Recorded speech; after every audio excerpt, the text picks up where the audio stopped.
কি হবে যদি কোনো একটা মানুষকে ঘিরে পুরো থানার সকলের মাঝে রহস্যময় আলোচনা চলে? যদি সাধারণ দেখতে সাদাসিধে একজন মানুষ পুরো থানার সকলের মাথা নাড়িয়ে তুলে? ঠিক এমন কিছুই হলো এই গল্পে। কলেজের প্রথম দিন। সাধারণত একটা ছেলে ক্লাসে যাবে এমন সময় একটা মেয়ের সাথে ধাক্কা খেতেই মাটিতে পড়ে গিয়ে পুরো গায়ে ময়লা লেগে অবস্থা একাকার। মেয়েটি তো রেগে মেগে আগুন, কিন্তু ছেলেটির নাজেহাল অবস্থা দেখে মেয়েটি কিছু না বলে পাশ দিয়ে চলে গেল। ছেলেটি উঠে শার্টে লেগে থাকা ময়লা পরিষ্কার করতে করতে ওয়াশরুমের দিকে চলে যায়। ছেলেটি আর কেউ নয়, আমাদের গল্পের হিরো, যাকে সবাই রবি বলেই চিনে। তো ওয়াশরুম থেকে বের হয়ে ক্লাসের দিকে যাবে, তখনই একটা ছেলে পাশ থেকে ডাক দিল রবিকে। রবি তাকিয়ে বুঝতে পারল ছেলেটির মোটামুটি ক্ষমতা আছে কলেজে। রবি ছেলেটির কাছে যেতেই ছেলেটি বলল, নাম কি? জি ভাই, রবি। শুধু রবি? আগে পিছে কিছু নেই? রবিউল হাসান। কিছু বলবেন? বলছি যে এগুলো কথা না। তা না, এমনি বললাম। আর কিছু বললে বলেন, নয়তো আমি ক্লাসে যাব, এমনিতেই দেরি হয়ে যাচ্ছে। আজকে কোনো ক্লাস করবি না, এখানেই আমাদের সামনে দাঁড়িয়ে থাকবি যতক্ষণ না আমরা যেতে বলি। কেন ভাই, আমার ক্লাস করতে হবে তো। রবির কথা শুনে ছেলেটি রেগে মেগে রবির কলার ধরতেই রবির মাথা গরম হয়ে গেল। রবি চুপ করে মাটির দিকে তাকিয়ে আছে। ছেলেটি চেঁচিয়ে বলছে, তোর এত বড় সাহস আমার রাহির ওপর কথা বলিস? তোকে তো আমি। রাহি আর কিছু বলতে যাবে তার আগে পেছন থেকে প্রিন্সিপাল ডাক দিয়ে বলল, কি হচ্ছে এখানে? রবি কিছু বলতে যাবে তার আগেই রাহি রবিকে দেখিয়ে বলল, এই ছেলেটা নতুন আসছে নাকি? আপনার রুমটা কোন দিকে জিজ্ঞেস করতেছে স্যার, তাই দেখিয়ে দিচ্ছিলাম। রাহির এমন কথা শুনে রবি পুরাই অবাক হয়ে গেল। প্রিন্সিপাল স্যার রাহির কথাগুলো মিথ্যা বুঝতে পেরে রবির দিকে তাকিয়ে বলল, এই ছেলে, ক্লাসে যাও। রবি ক্লাসে চলে যায়। রাহি আর তার সঙ্গীরা হেসে হেসে সেখানে আড্ডা দিতে যায়। রবি ক্লাসে ঢুকেই তো আরেকবার অবাক হলো। একটু আগে যে মেয়েটার সাথে রবির ধাক্কা লেগেছে, সে মেয়েটিও ক্লাসে বসে আছে। রবি চারপাশে তাকিয়ে দেখে পুরো ক্লাসে মাত্র 2টি সিট খালি, একটি একেবারে পিছনে, অপরটি মেয়েটির পাশে। রবির 7-5 ভেবে মেয়েটির পাশে বসতে গেলে মেয়েটি রেগে গিয়ে রবিকে সেখান থেকে উঠতে বলে, কিন্তু রবি উঠছে না দেখে মেয়েটি দাঁড়িয়ে কিছু বলতে যাবে, তখনই রবি উঠে পেছনে চলে যায়। রবি ক্লাসে অপমানিত হবে সেটা বুঝতেই পারছিল। পেছনে গিয়ে বসতেই পাশের সিটে বসে থাকা মাহমুদ বলল, কি ভাই, কি দরকার ছিল ওখানে বসাই? আগে এদিকে এসে বসতে পারতে। রবি কিছুক্ষণ মেয়েটির দিকে তাকিয়ে মাহমুদের সাথে পরিচয় পর্বটি সেরে নিল। এরপর রবি মাহমুদকে মেয়েটির ব্যাপারে জিজ্ঞেস করলে রবি জানতে পারে মেয়েটির নাম নাহিমা। পুরো কলেজে ব্রিলিয়ান্ট কোনো মেয়ে থাকলে সেটা একমাত্র সেই। এজন্যই তার অহংকার বলতেও কিছু আছে। কেউ ভুল করলে কখনো ক্ষমা তো করেই না, বরং শাস্তি দিয়েই শান্ত হয়। ওর পরিবার সম্পর্কে কেউ না জানলেও এটাই ধারণা সবার যে নাহিমা নিশ্চয়ই কোনো পাওয়ারফুল মানুষের মেয়ে। মাহমুদ আর রবির কথা চলাকালীন ক্লাসের স্যার চলে আসলে সবাই দাঁড়িয়ে যায়। পরে ক্লাস শুরু হলে রবি বুঝতে পারে আসলেই নাহিমা বেশ ব্রিলিয়ান্ট একটা মেয়ে, যে কোনো প্রশ্নের উত্তর খুব দ্রুত দিয়ে যাচ্ছে। একের পর এক ক্লাস শেষ হলে মাহমুদ তার বাসায় রওনা হয়।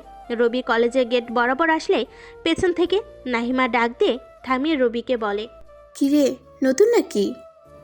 কেন? হাম থেকে ভালো ঠেকছে না। যদি ভুলেও আমার পথে আসিস তাহলে খুব খারাপ হবে। আজ প্রথম আসলি তাই মাফ করে দিলাম। রবিকে সেখানেই দাঁড় করিয়ে রেখে নাহিমা আর তার ফ্রেন্ডরা চলে যায়। তারপর রবিও একটা রিক্সা নিয়ে বাসে চলে আসলো। কলিং বেল দিলে ছোট বোন হ্যাপি এসে দরজা খুলে দিয়ে অবাক হয়ে রবির দিকে তাকিয়ে থাকে। কি হলো, পথ আটকে আছিস কেন? এসব কাপড় পরে কই গেছো? কই আবার যাব, একটু কাজ ছিল তাই বেরিয়েছিলাম। আর এত কিছু তোকে বলতে হবে কেন? সর এখান থেকে। হ্যাপি কিছু না বলে সরে গেল। আসলে রবি কখনো এত নর্মাল কাপড় পরেনি। হঠাৎ এমন ছদ্মবেশে দেখে হ্যাপি যেন আকাশ থেকে পড়ল। রবি রুমে যেতেই হ্যাপিকে জিজ্ঞেস করে, আপু আসছে কি না? হ্যাপি জানায় এখনও আসেনি। আসলে বাসায় রবি, আপু আর হ্যাপি থাকে। আপু হসপিটালে জব করে আর হ্যাপি পড়াশোনা করে। রবি তো যখন যেটা মন চাই সেটাই করে। পরে জানতে পারবেন ওর ব্যাপারে। রবি ফ্রেশ হয়ে দুপুরের খাবার খেয়ে নিজের ল্যাপটপের সামনে বসে পড়ে। কিছু ইমেল দেখে রহস্যময় হাসি দেয়। এদিকে রাতের বেলায় নাহিমা ছাদে দাঁড়িয়ে আকাশের তারা দেখছিল। হঠাৎ সে কিছুটা দূরে দেখে একটা মেয়েকে কিছু লোক অজ্ঞান করে নিয়ে যাচ্ছে। লোকগুলো যে মাতাল হয়ে গেছে ভালো করে বুঝতে পারলো নাহিমা। নাহিমা একটা রহস্যময় হাসি দিল। এদিকে কেউ একজন রুমে গিয়ে কালো জ্যাকেট পরে নিচে এসে নিজের বাইকের কাছে গেল। ভাবলো বাইক নিবে কি না নিবে, 7-5 ভেবে বাইক নিয়ে নিল। নাহিমা তখনও ছাদে দাঁড়িয়েছিল। হুট করে দেখে কালো বাইক আর কালো জ্যাকেট পরা একটা লোক এসে মাতাল লোকগুলোর সামনে থামলো। নাহিমা বুঝতে পারলো এই ছদ্মবেশী লোকটা আর কেউ নয়, বরং আর কে নিজেই। নাহিমার অনেক ইচ্ছে করছিল তার সামনে যাবে, কিন্তু ভয়। নাহিমা দেখে আর কে বাইক থেকে নেমে সোজা লোকগুলোর সামনে গিয়ে দাঁড়ায়। লোকগুলোকে কিছু বলছে, মাহিমা সেটা শুনতে পাচ্ছিল না। এদিকে আর কে লোকগুলোকে বলে, কিরে, তোদের মাতলামি আবার শুরু হলো নাকি? সেদিন না এসবের কারণে সবাইকে হসপিটালে পাঠিয়েছিলাম, এখন কি আবারও যাবে নাকি? একজন মাতাল বলে ওঠে। ওই দিন আমরা কম ছিলাম, আজ দেখ কয়জন আছি। আজ তো আমরা তোকে মেরে সেদিনের প্রতিশোধ নেব। এই বলতে না বলতেই সবাই চড়াও হয় আর্কের উপরে। এবার আর্কেও নিজেকে এক দানবে পরিণত করে, সবাইকে এক এক স্টাইলে মেরে মাটিতে ফেলে রাখে। হঠাৎ খেয়াল করে অজ্ঞান হয়ে যাওয়া মেয়েটা আর্কেকে ছুরি ঢুকিয়ে দিতে আসলে আর্কে মেয়েটির হাত ধরে ফেলে আর বলে, এই কি করছো তুমি? তোমাকে ওই লোকগুলোর থেকে বাঁচালাম আমি, আর তুমি কি না আমাকে মারতে চাচ্ছ? আপনিও ওদের সাথে? আর্কে বুঝতে পারে মেয়েটি মনে করেছে ওই মাতাল লোকগুলোর সাথে সেও জড়িত। আর্কে মেয়েটিকে শান্ত করে জিজ্ঞেস করে, নাম কি তোমার? বাসা কোথায়? মেয়েটি চুপ করে আছে দেখে আবার জিজ্ঞেস করলে মেয়েটি জানায় তার নাম লামিয়া, বাসা পাশের একটা ঠিকানা বলে। আর্কে মেয়েটিকে বাইকে বসিয়ে বাসার সামনে নামিয়ে দেয়। এত কিছু হয়ে গেল কিন্তু কেউ আর্কের মুখ দেখলো না, কারণ সে মাস্ক পরেছিল। কিন্তু চোখগুলো দেখার সাধ্য কারোর হয়নি। চোখে একটা চশমা ছিল যেটা অন্য 10টা চশমার থেকে আলাদা। অন্ধকারেও এই চশমার কারণে স্বাভাবিক দেখা যায়। নাহিমা সব দেখে চুপচাপ নিজের রুমে চলে গেল। অনেক ইচ্ছে করছিল আর্কের সাথে দেখা করার, কিন্তু হলো বা কই। এইদিকে রবি রাতের বেলায় নিজের রুমে বসে ল্যাপটপে কাজ করছিল। তার মধ্যে আপুর আগমন। আপু এসে রবির বিছানায় বসতে বসতে বলল, কি রে, কি করছিস? এই তো একটু কাজ করছি। ব্যস্ত নাকি? কথা বলা যাবে? হ্যাঁ বলো, সমস্যা নাই। বলে রবি আপুর দিকে ঘুরে থাকলো। আপু বলল, কাল একটু আমার সাথে যেতে পারবি? কই যেতে হবে?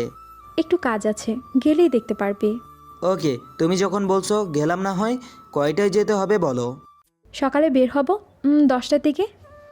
আচ্ছা যাব, সমস্যা নাই। শুনলাম তুই নাকি কলেজে গিয়েছিস।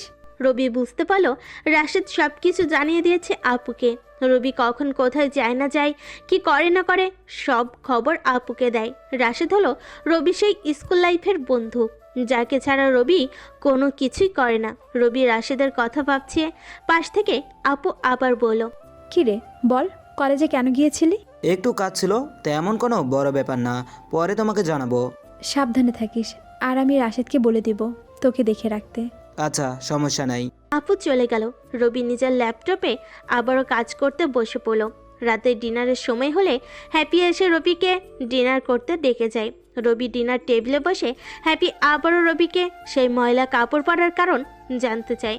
আপু জানে এসবের পেছনে কারণটা কি, কিন্তু হ্যাপি এখনো ছোট মানুষ, এত কিছু বুঝে না। তাই রবি নিজেকে এবং নিজের কাজকে হ্যাপির থেকে আড়ালে রাখে।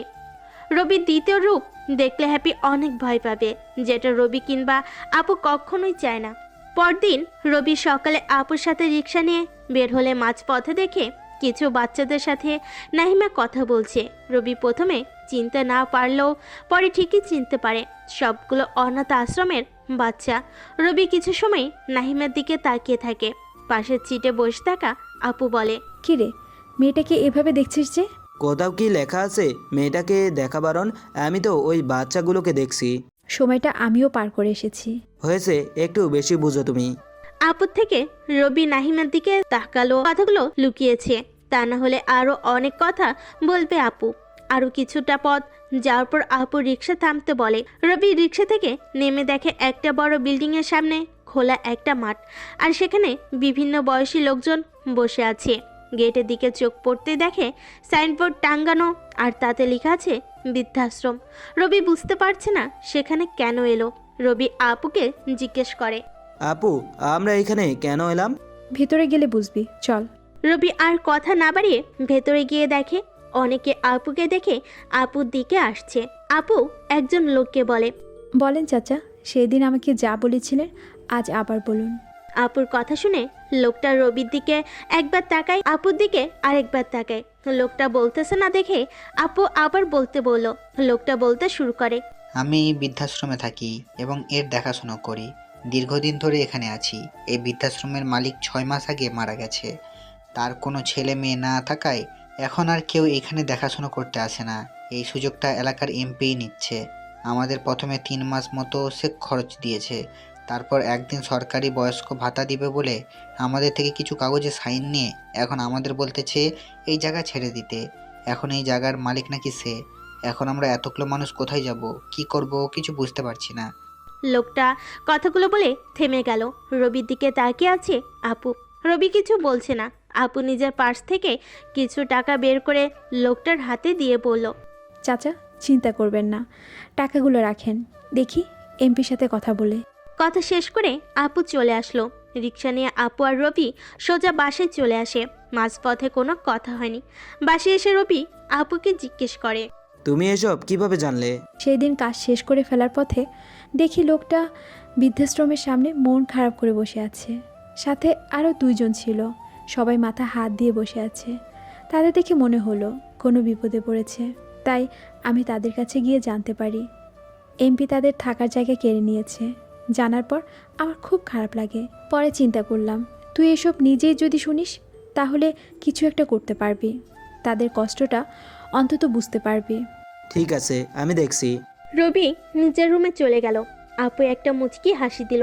রবি দেখছি বলা কথাটাই কাজ হয়ে যাবে। রবি প্রথমে গিয়ে রাশেদকে ফোন দিল। রিং হতেই রাশেদ ফোন ধরে বলল। হ্যাঁ ভাই বল। কই আছিস তুই? বাসায় আছি, কেন কিছু করতে হবে? একটু কাজ ছিল। রবি রাশেদকে সব খুলে বলে। রাশেদ জানাই কাজ হয়ে যাবে। আজকে আর রবির কলেজে যাওয়া হয়নি। বাসে বসে ফোন টিপছিল, তখনই রাশেদের কল আসে। রবি কলটা ধরতেই ওপাশ থেকে রাশেদ বলে ওঠে। কাজ হয়ে গেছে, চলে আয়। রবি একটা রহস্যময় হাসি দিল। রাশেদ বসে বসে অপেক্ষা করছে রবির যাওয়ার জন্য। কিছু সময় পর কালো বাইক, কালো হেলমেট, চোখে কালো চশমা পরে একটা লোক আসলো। রাশেদ বসা থেকে দাঁড়িয়ে গেল।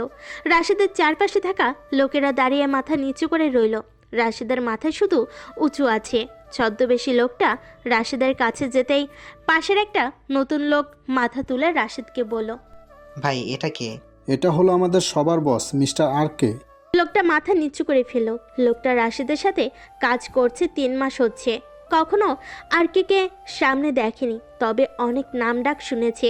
সে সবার থেকে শুনে বুঝতে পেরেছে আর কি কতটা ভয়ঙ্কর। আর কে রাশেদের সামনে দাঁড়াতেই রাশেদ বলল। এমপি ভিতরে আছে। রাশেদ আগে আগে হাঁটছে আর কে তার পিছনে। রুমে ঢুকেই রাশেদ বলল। এমপিকে হালকা পাতলা অনেক দিয়েছি, বলছে আর কখনো এমন করবে না। এখন বাকিটা কি করবি তোর ইচ্ছে। কি ভাবছেন রাশেদ? আর কে তুই করে বলতেছে কেন? বন্ধুকে তুই করে তো বলবে। আর কেউ নাই, বরং রবি নিজেই। তাই রাশেদ রবিকে তুই বলে ডাকছে। রুমে এখন রবি, রাশেদ আর এমপি আছে। বাকিরা বাইরে দাঁড়িয়ে আছে। রাশেদ রবিকে বলল। এখন এমপিকে কি করব? যখন বলছে এসব অকাজ আর করবে না তাহলে ছেড়ে দে। পরে যদি কোনো বাজে কাজ করে তাহলে সেদিন তাকে শেষ করে দিস। রবির এমন কথা শুনে এমপি ভয়ে চোখ বড় বড় করে ফেল। আসলে এমপিকে চেয়ারে বেঁধে রাখা হয়েছে যাতে চিল্লাতে না পারে। তার জন্য মুখেও কাপড় দিয়েছে, তাই এমপি নিজ থেকে কিছু বলতে পারছে না। রবি রাশেদকে বলল এমপির মুখের কাপড় খুলে দিতে। রাশেদ এমপির মুখের কাপড় খুলে দিলে এমপি হাঁপিয়ে একটা দম নেয়। রবি হেলমেট খুলে এমপিকে বলে। কিরে, আর কখনো এসব বাজে কাজ করবি? না ভাই, কখনো করব না, এবারের মতো ছেড়ে দেন। রবি রাশেদকে ইশারা করলো এমপিকে ছেড়ে দিতে। রাশেদ এমপির বাঁধন খুলে তাকে বের করে একটা গাড়িতে তুলে দিয়ে 2টা লোককে সাথে করে পাঠালো। গাড়িতে তুলে এমপির চোখে আবারও কাপড় লাগিয়ে দিল যাতে কেউ দেখতে না পায়। এমপি খুব ভালো করেই জানে তাকে রাশেদ নামের মাফিয়া তুলে নিয়ে গেছে। তাই তো আর বেশি কথা না বলে রাশেদ যা বলল তাতে রাজি হয়ে গেল। লোক দুটো এমপিকে নিয়ে তার বাসার সামনে নামিয়ে দিল। এদিকে রবি আগের মতো হেলমেট পরে বাইকটা নিয়ে বাসে চলে এলো। রাতের ডিনার করে রবি তাড়াতাড়ি একটা ঘুম দিল।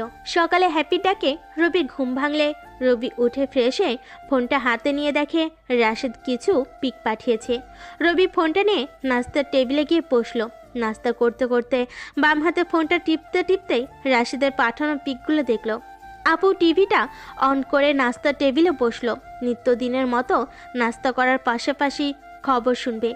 টিভিতেই খবর প্রচার হচ্ছে। গতকাল রাতে একটা লোকের কাটামুন্ডু পাওয়া গেছে। তার দেহের বাকি অংশগুলো পুলিশ খোঁজ করছে। লোকটার মুখ দেখে বোঝার উপায় নেই পরিচয়। মুখ অনেক বাজেভাবে থেতলে দেওয়া হয়েছে। টিভিতে খবর চলবে আর রবি নিজের মতো করে ফোন টিপছে আর নাস্তা করছে।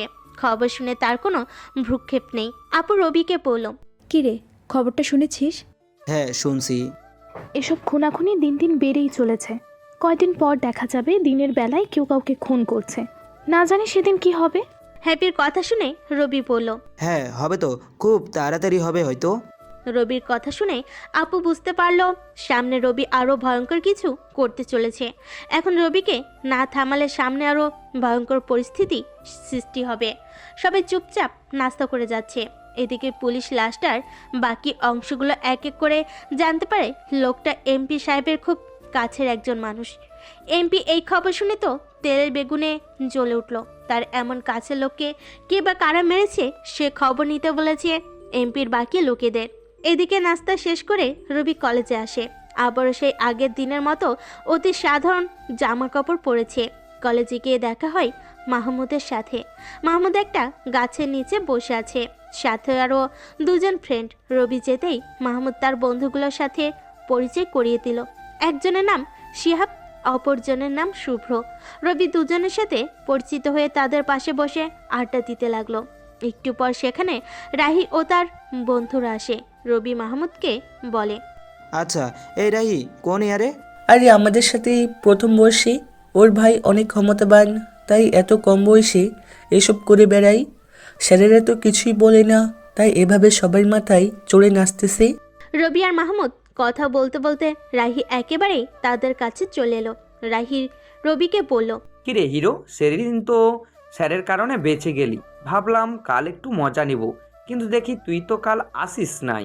ভয় পাইছিস নাকি? রাহির কথা শুনে তার বন্ধুরা হাসতে শুরু করলো। রবি কিছু না বলে আগের মতো বসে আছে। রাহি নিজের পকেট থেকে একটা চিরকুট হাতে নিয়ে বলল নাহিমাকে দিয়ে আসতে। রবি রাহির কথা গায়ে না দিয়ে নিজের মতো উঠে সেখান থেকে চলে যেতে চাইলে রাহি পেছন থেকে রবির শার্ট টেনে ধরে। এবার রবির মাথা গরম হয়ে গেল। লাল টকটকে চোখ দিয়ে রাহির দিকে কয়েক সেকেন্ড তাকিয়ে রইল। রবির এমন চোখ দেখে রাহি আর কিছু না বলে শার্ট ছেড়ে দিল। রবি সেখান থেকে চলে গেলে রাহি তার বন্ধুদের বলল, কিরে এই ছেলেটা আসলে কে বলতো? জানি না ভাই, খোঁজ লাগাচ্ছি।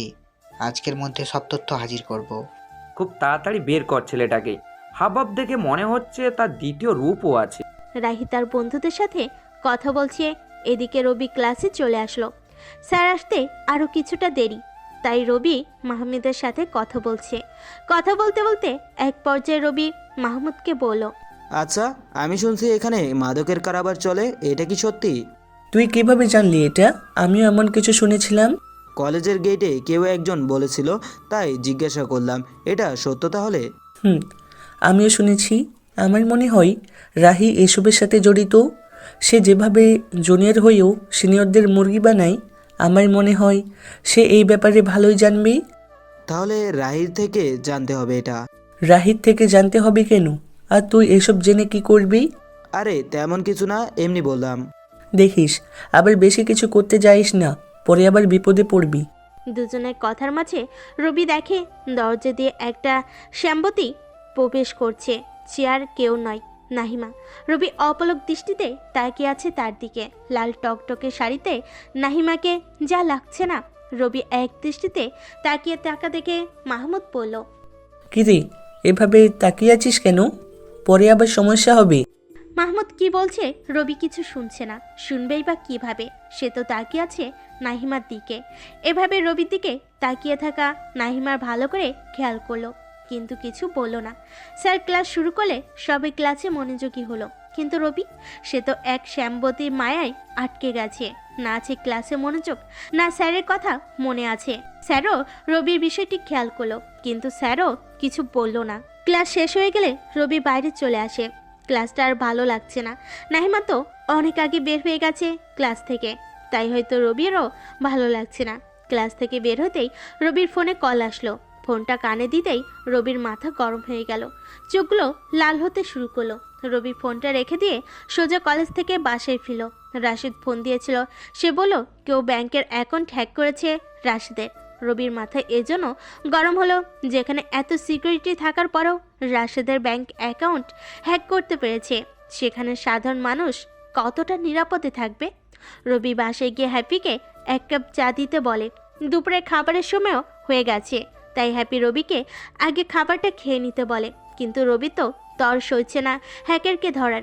কি আর করার, ইচ্ছে না থাকা সত্ত্বেও হ্যাপি চা নিয়ে আসলো। রবি চায়ের কাপটা নিয়ে হ্যাপিকে নিজের রুমে যেতে বলে রবি দরজা বন্ধ করে দিল। হ্যাপি নিজের রুমে গিয়ে ভাবছে, হঠাৎ ভাইয়ার কি হলো? অসময়ে চা, আবার রুমের দরজাও বন্ধ করে দিল। 7-5 ভেবে হ্যাপি বসে রইল। বাসায় আপুও নাই যে কথা বলবে। এইদিকে রবি নিজের রুমের দরজা বন্ধ করে দিয়ে একটা সিক্রেট রুমে প্রবেশ করলো।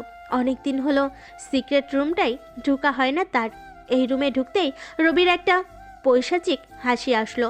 রুমের চারপাশে কম্পিউটার আর অল্প অস্ত্র, কিছু ভুতুরে মাস্ক যার একপাশে লেখা আর কে, কিছু স্পেশাল চশমার ঘড়ি। এই সিক্রেট রুমের কথা কেউ জানে না রবি ছাড়া, এমনকি আপু জানে না। রবি আপুকে সব কথা শেয়ার করলো। এই রুমের কথা কখনো বলেনি। রবি নিজের একটা ল্যাপটপ আছে, আপুর একটা কম্পিউটার। রবি কোনো কাজ করতে হলে আপুর কম্পিউটার থেকে করে, তাই আপু ভাবছে রবি এখন আগের মতো হ্যাকিং জগতে প্রবেশ করে না। কিন্তু যে একবার এই জগতে ঢুকে, সে তো কখনো এই জগৎ থেকে বের হয় না, এটা হয়তো আপু জানে না। এইদিকে রবি চায়ের কাপে চুমুক দিতে দিতে কম্পিউটার অন করতেই শুরু করলো। পুরো রুমটাই কম্পিউটারে ভরা, চারপাশে 9টি কম্পিউটার, যার মধ্যে একটা কম্পিউটার রবির ব্যক্তিগত, যেখানে রবি মানে আর্কের শুরু থেকে এই অবধি যা যা হলো, সামনে আরও কি কি করবে সব নোট করা। ওই একটি কম্পিউটার ছাড়া বাকি 8টি কম্পিউটার অন করেছে, কিছু ভাইরাস ক্রিয়েট করেছে। রাশেদের ব্যাংক বাংলাদেশ ব্যাংকে ছিল, তাই রবি প্রথমে ভাইরাস দিয়ে ব্যাংকের সব কম্পিউটার অ্যাক্সেস নিয়ে নিল।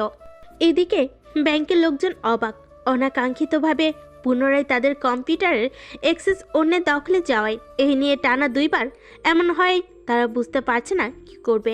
প্রথমবার এমন হওয়ার পর তারা তাদের সিকিউরিটি সিস্টেম আরও হার্ড করেছিল, কিন্তু এতেও লাভ হয়নি। পুনরায় তাদের সিস্টেম হ্যাক হলো। ব্যাংকের সিকিউরিটি টিম পুনরায় অ্যাক্সেস নেওয়ার চেষ্টা করছে, কিন্তু কোনোভাবে পেরে উঠছে না। পারবেই বা কীভাবে? যেখানে আরকে নিজের হাত দিয়েছে, সেখানে কি পেরে ওঠা এত সহজ? রবি কম্পিউটার অ্যাক্সেস নিয়ে সব কিছু ভালো করে দেখছে। হ্যাকার কিভাবে অ্যাক্সেস নিল, আগে সব কিছু বোঝার চেষ্টা করছে। গুরুত্ব কোডগুলো সামনের খাতায় নোট করছে। অনেকটা সময় পর সব কোডিং শেষ হলো। রবি কোডগুলো দেখে বুঝতে পারলো এটা খুব দক্ষ একদল হ্যাকার। রবি এবার দ্বিতীয় আরেকটা কম্পিউটারে গিয়ে কোডগুলো দিয়ে হ্যাকারের রিমুভ করা আইডি রিকভার করলো। মেকআপ ফাইলে একটা ফাইলের নাম দেখে রবির চোখ কপালে উঠে গেল। ফাইলের নাম দিল মিসেস আরকে।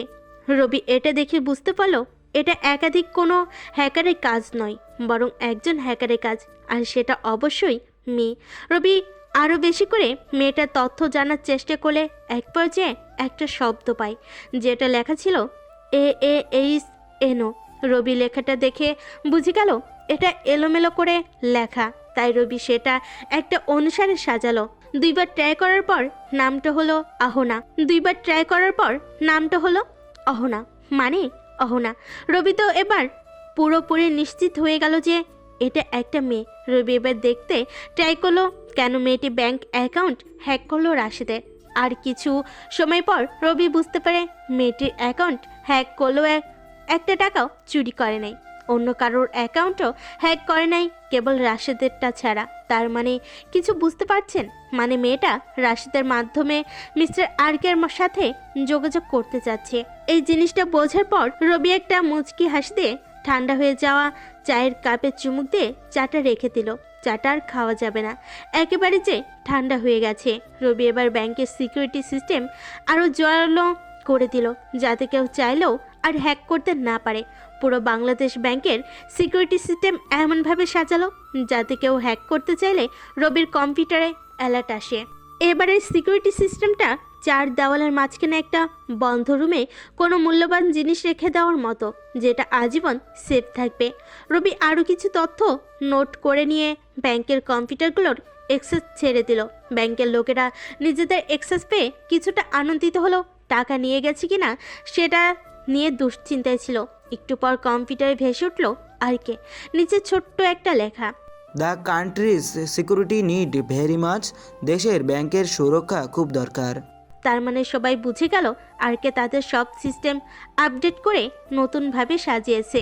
রিপ্লাই করার একটা ঘর দেখা গেলে ব্যাংকের লোকেরা একটা রিপ্লাই করে, আমরা সবসময় আপনাকে আমাদের বিপদে পাশে চাই। আশা করি ভবিষ্যতেও আপনি আমাদের সাথে থাকবেন। বাংলাদেশ ব্যাংক কর্তৃপক্ষ। রবি মেসেজটা দেখে একটা মুচকি হাসি দিয়ে নিজের সিক্রেট রুম থেকে চায়ের কাপ হাতে নিয়ে বেরিয়ে আসে। বেডরুমে এসে চায়ের কাপ টেবিলে রেখে ওয়াশরুমে গিয়ে ফ্রেশ হয়ে চায়ের কাপ নিয়ে ড্রয়িং রুমে গিয়ে বসে। দেখে আপু বসে আছে। রবি আপুকে দেখে বলল, তুমি কবে আসলে? একটু আগে আসলাম, তোর দরজা বন্ধ, ডাকলাম সাড়া দিলি না, ভাবলাম ঘুমিয়ে গেলি, তাই আর না ডেকে বসে রইলাম। তুই উঠলে সবাই একসাথে খাবো বলে। ও চলো তাহলে খেয়ে নিও। সবাই খাবার টেবিলে বসে পড়ল। লাঞ্চ শেষ করতে করতে 4:20 হয়ে গেল। রবি কম্পিউটারে কাজ করতে গিয়ে তো 2 ঘন্টা সময় পার করলো, তাই লাঞ্চ করতেও সবার দেরি হলো। এমন দেরি মাঝে মধ্যেই হয়ে থাকে। কথা বলতে বলতে সবাই খাওয়া শুরু করে। একটু পর আপু নিজের প্লেটে তরকারি নিতে নিতে রবিকে বলল, ওই যে বৃদ্ধাশ্রমের কথা বলেছিলাম, সেটা কি হলো? সেটা ওখানেই থাকবে। আর এমপি যে কাগজগুলোতে লোকদের সাইন নিয়েছিল সেই কাগজগুলো ফিরিয়ে দিবে। এসব নিয়ে তোমার চিন্তা করতে লাগবে না। তা ঠিক আছে, কিন্তু তাদের খরচের ব্যবস্থাটা কি হবে?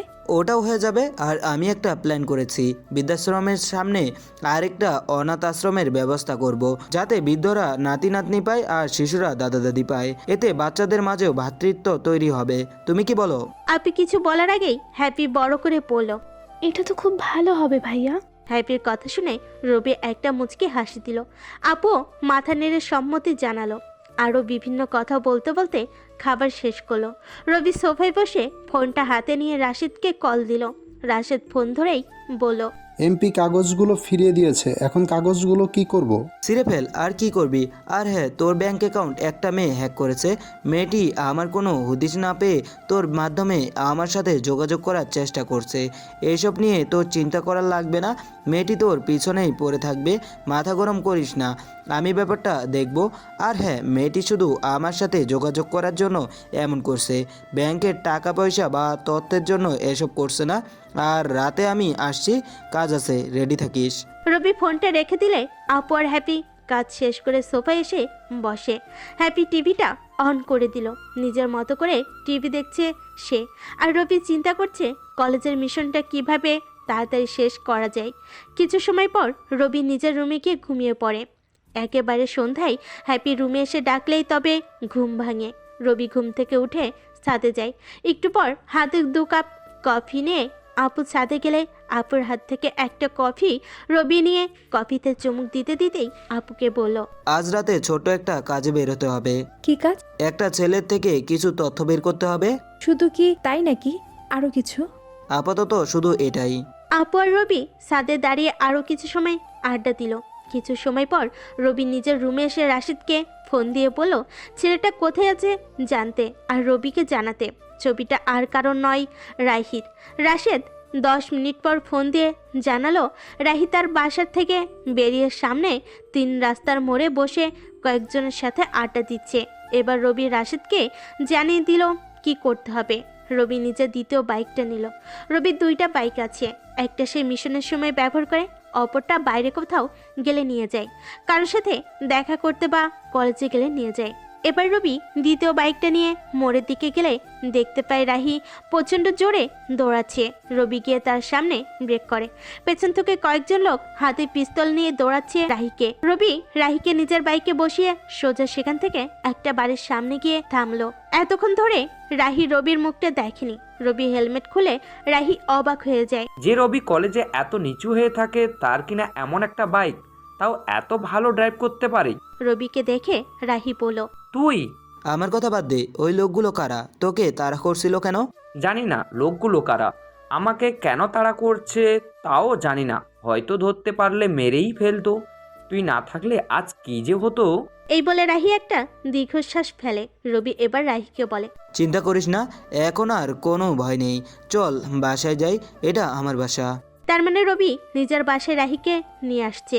রাহি আর রবি ভেতরে গেলে রাহি বাড়িটা দেখে রবিকে জিজ্ঞেস করে, বাসার বাকিরা কোথায়?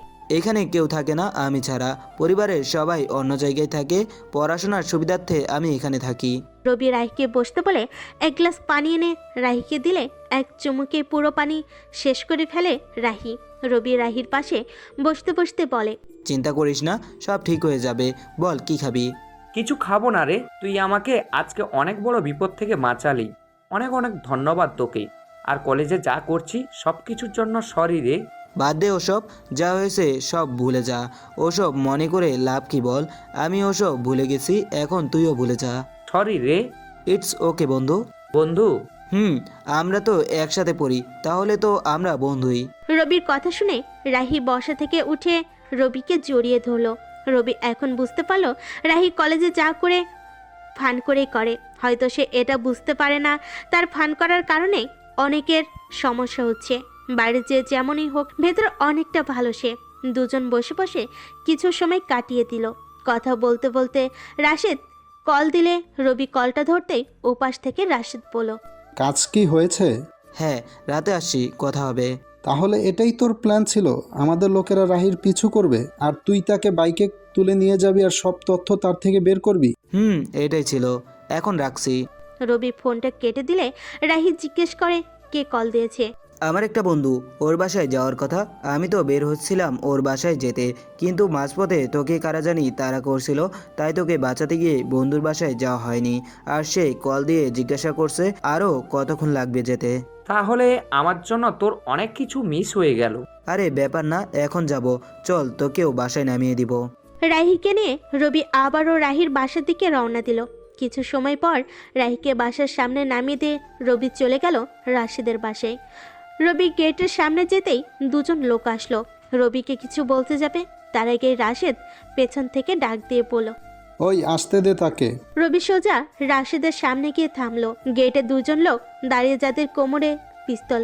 ছাদের উপর দুজন লোক পায়চারি করছে, যেন কোনো দিক থেকে হামলা করতে না পারে কেউ। চারপাশে তো সিসিটিভি ক্যামেরা আছে। রবি ভেতরে গেলে রাশেদ গিয়ে সোফায় বসে। রবি বসতে বসতে এক গ্লাস পানি নিয়ে খায়। তারপর রাশেদকে বলে, আমার কাছে ইনফরমেশন আছে, কলেজে একটা বড় মাদকের চালান আসবে। কিছুদিন পর ফাইনাল ইয়ারের এক্সাম। ছাত্রছাত্রীরা এক্সাম নিয়ে অনেক চিন্তায় থাকবে। মাদকগুলো এই সময়ে কাজে লাগাবে মাদক ব্যবসায়ীরা। ডিপ্রেশনে থাকা সবাইকে মাদকে ডুবিয়ে দেবে। তাহলে মাদকগুলো ঢুকতে দেব না আমরা? এটা করা যাবে না। মাদকগুলো কলেজে আসতে দিতে হবে, ওখান থেকেই আমাদের জব্দ করতে হবে। তা না হলে ওই মাদকের আসল মাথাটা কে নাড়াচ্ছে জানা কষ্ট হবে। মাদক জব্দ করলে তাদের আসল মাথাটাও দেখা যাবে। ঠিক আছে, বুঝতে পারছি। খেয়াল করলাম তোর উপর কয়েকজন নজর রাখছে। তাদের উপর নজর রাখতে আমি লোক দিয়েছি। জানি আমি সব। যারা আমাকে ফলো করছে তারা রাহির পোলাপান। ওসব কোনো ব্যাপার না, এখন থেকে আর ফলো করবে না। আর তোর লোকেরা যে তাদের ফলো করছে সেটাও আমি জানি। আমার সাথে তো সারাক্ষণ 7 জনের একটা টিম থাকে, তারা সব আমাকে জানিয়েছে। ও, আমি তো ভুলেই গিয়েছিলাম। আর কে যেখানে থাকে সেখানে তার লোকেরাও ছদ্মবেশ নিয়ে থাকে। তুই না পারিসও বটে। বল এখন কি খাবি? মাথাটা ঝিমঝিম করতেছে, একটা চা হলে ভালো হয়।